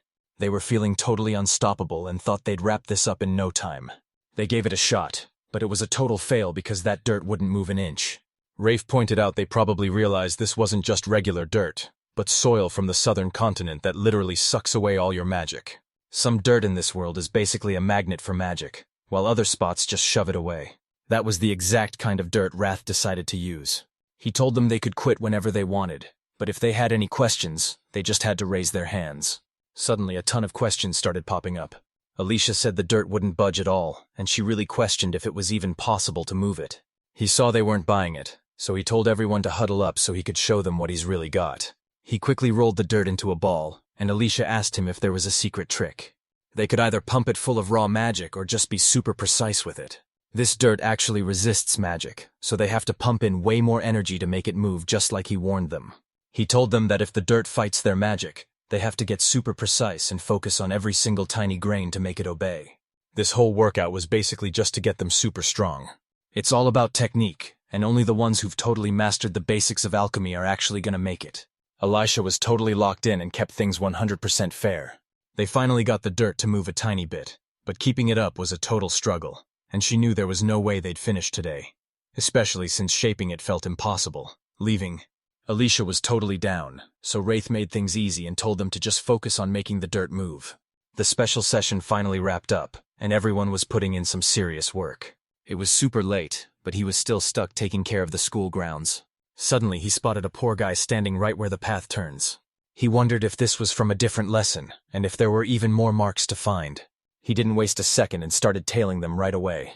Wraith dragged himself home after a brutal day at work, and the whole crew, Laffy, Lou, Rhymes, and Sue, was right there to meet him. Dinnet was locked in, and they were already waiting for him to show up. He thanked them and started digging in, laughing while he asked how school was going. He acted like everything was totally fine, mentioning the next big exam and how he stayed late to help students with their questions. LaFay gave him a playful smirk and called him an awesome teacher. He was totally speechless from embarrassment, so Luria kept teasing him for being sensitive until they both started a massive shouting match. Sylvia realized that the weird feeling in her magic flow was finally gone. Luria stopped dead and realized it had totally vanished out of nowhere. Wraith asked if they figured out why, but they were totally clueless. Laughter changed the subject and asked him about that test he mentioned earlier. He explained it was just a test for their goals in building stuff, even though he wasn't the one actually doing it. Wrath's just a sub, so he won't be grading the test, but he's gonna help the class get totally ready for it. Luria started messing with him for being so dedicated. Faith just shrugged off her comments and told her he'd actually been fixing up the school buildings while he was on the job. Lafayette was super hyped for him and knew he was totally going to crush it. Finally, the day of the big test is here.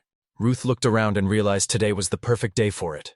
Everyone met up at the training field, and man, you could tell they were all totally freaking out. Helga made sure every single person was in the room before she finally kicked off the exam. He locked in on a massive goal and he did it super fast.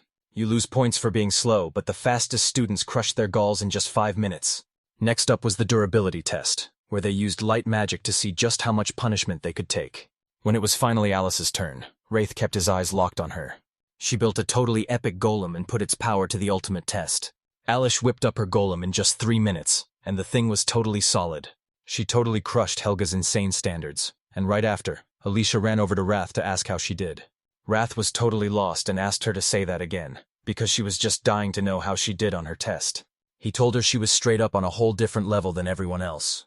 Valicia wasn't feeling Wrath's compliment at all, but he kept swearing he was actually being serious.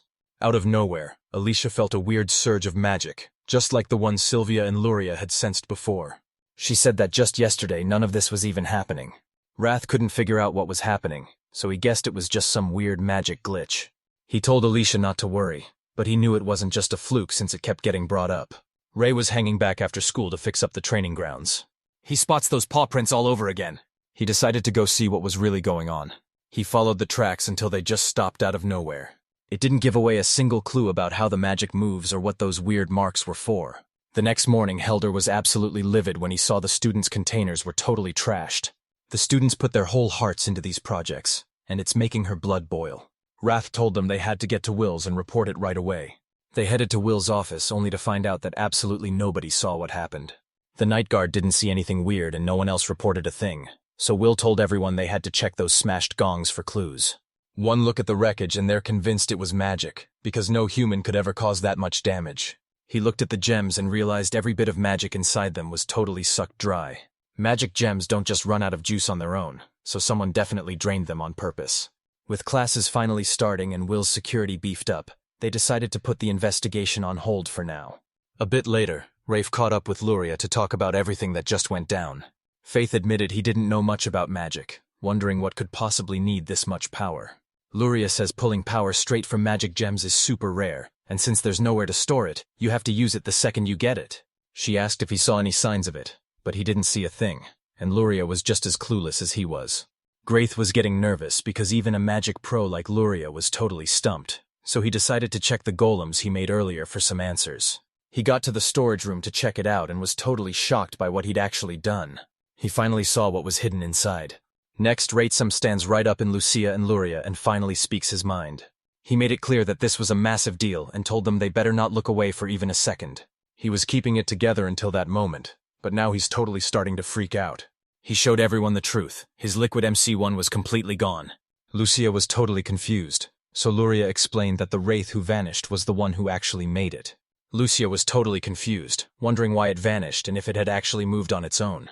That's exactly what Wraith was trying to figure out, especially since those Golem didn't have a single drop of magic in them.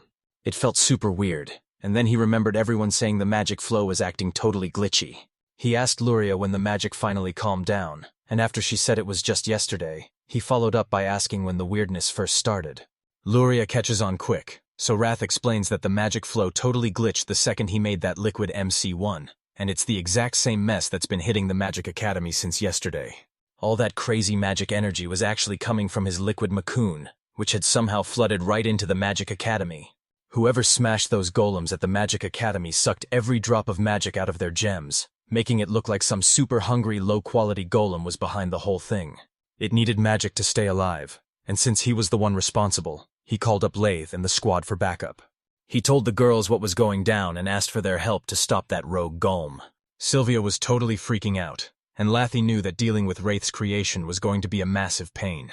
Lucius just wanted to stay home and finally get some rest. Wrath put all his trust in them and felt totally crushed about how things went down. LaFay didn't really blame him, since literally nobody had ever seen O'Gallan move on his own before. Wrath was seriously hoping nobody would link the Gallant back to him if they started digging around. They kept it a total secret until the very last second, but now we're finally going to see what you're really made of, so thanks for hanging out with us today.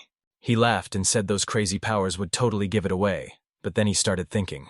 Even if they don't end up using it, this thing is definitely going to come in handy. Latvia let everyone know they were finally taking off. Wraith snatched a book and joined the squad to finally go after the goal he'd set for himself. They finally hit the academy, but the crazy high security was a total nightmare, so Rafe cooked up a plan to sneak right past the guards. He pitched a wild idea and asked Floria for a huge favor, and 10 minutes later, everyone was finally decked out in their official academy uniforms. Wrath says this was all just to get them past the main gate. They looked just like regular students now, so he figured they were totally safe. A security guard stopped them, so Wrath claimed he forgot something, but the guy didn't believe the whole squad would come back for just one item. He figured they'd need school supplies, so he suggested using magic disguises to help them blend right in. Wraith used the uniforms to blend in, and even though he wasn't totally sure it would work, he watched the guards' reactions as they managed to slip inside without any trouble. He finally made it inside, and now the whole school is freaking out over how insane his plan is. Ray actually had to give her props for pulling that off, especially since she's already in her late 20s. Lathe spoke up and asked what their next move was going to be. Rates headed over to the storage area with the busted gallons, hoping to find some clues. That guard was still posted up right outside the storage room. They wondered if the school already knew who did it, so Luria told them to bail before they got busted. Wraith wanted to keep pushing forward, so he asked Luria to use her magic to track down the Golms. Sylvie was hunting for magic the second they stepped onto campus, but she didn't sense a single spark until out of nowhere, this super weird magical feeling just slammed into her. They rushed to the backyard to check things out, but the gallons were totally gone. Sylvia was totally stumped because she was 100% sure the magic was coming from right there. Luria confirmed that presence was still lurking nearby, but Wrath started to worry their target had already slipped away. Sylvia and Luria were positive it was still close, but the Gollon's magic was acting super weird and constantly shifting around. If it's moving that much, the guards or the others definitely should have spotted it by now. Then Wraith realized something crazy. The guard they were hunting for was actually the golem. Wraith grabbed the guard's shoulder and warned him not to go unlocking any new powers on the down low. The guy turned around and his whole body just started melting out of nowhere. Everyone watched in total shock as he finally revealed his true form, turning into a liquid Make-1 Gallum. LaFay and the crew were totally lost, and even Wrath didn't have a clue what was going on. He thinks the monster is literally eating magic or has some secret trick to keep unlocking new powers. While they were all arguing about how it was even possible, that golden MC1 liquid just bolted out of there. Check it out, it's Lafayette, Chase, and Swansea. And its throat was nothing but a massive nest. Wraith yelled for Luria and Sylvia to start blasting their magic because this Gowlon was way too tough to handle. But their magic didn't do a single thing. Wraith tells Luria to use her magic to seal the gall and the whole area so it's completely trapped. Luria gets right to work trying to catch it. Lath jumped in to make sure the golem had absolutely nowhere to run. Wrath tells Laffy to jump back into the action and swing her sword again. She yelled that it didn't matter as she landed the hit, but he was actually just testing something out. The Gallon slipped past her blade one more time. Wraith realized physical hits were useless, and magic wasn't doing a thing either. Since Luria and the crew's powers were totally failing, Wraith had to put all his bets on. If he's right about this, Lath is about to land a massive hit. He was totally right, and LaFay landed a massive hit on the Garm. Ray realized Golms need magic to move, and since Liquid Micron was running out of juice, it started hunting down magic gems and other students' Golms to recharge. Without any gems nearby to recharge, the Goblin started slowing down and was clearly running out of juice. Laffy's finally landing hits, and Wrath is hyped because he knows that since this Goblin runs on magic, they just have to keep fighting until it runs out of juice and crashes. But right then, the Golem shifts into a soldier in full armor and actually starts talking to them. Wrath was totally shocked by how crazy strong this guy was, and while LaFay tried to talk him down to stop the fight, the knight just said it was a total waste of time. Ray could see Lath was totally running out of steam before the Golems even manned a Randry. He called LaFay back out right in the middle of the fight. He told Luria and Sylvia to keep the enemy busy by hitting them with physical spells. Luffy makes it back and asks Wreath if he's actually got a plan.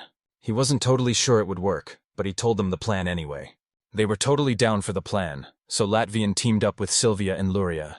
He jumped into the fight to distract the Gallant while Luria was away. He's just waiting for a gap to blast them with those ice magic balls. The Golem just straight up shut down the magic like we knew it would. Right then, Wrath used his transformation powers to hide himself inside a ball. They jump out of nowhere to land a hit! As that magic gem starts glowing like crazy, a massive explosion went off and sent everyone crashing to the ground. The Golem got even bigger and was totally towering over them now. Luria finally figured out that all this weird magic energy was actually coming from the Golem. It's sucking up all the magic power from everything around it. Wrath asked what was going on, and she told him it could actually refill its own magic power. Wraith started freaking out because that was literally his only plan.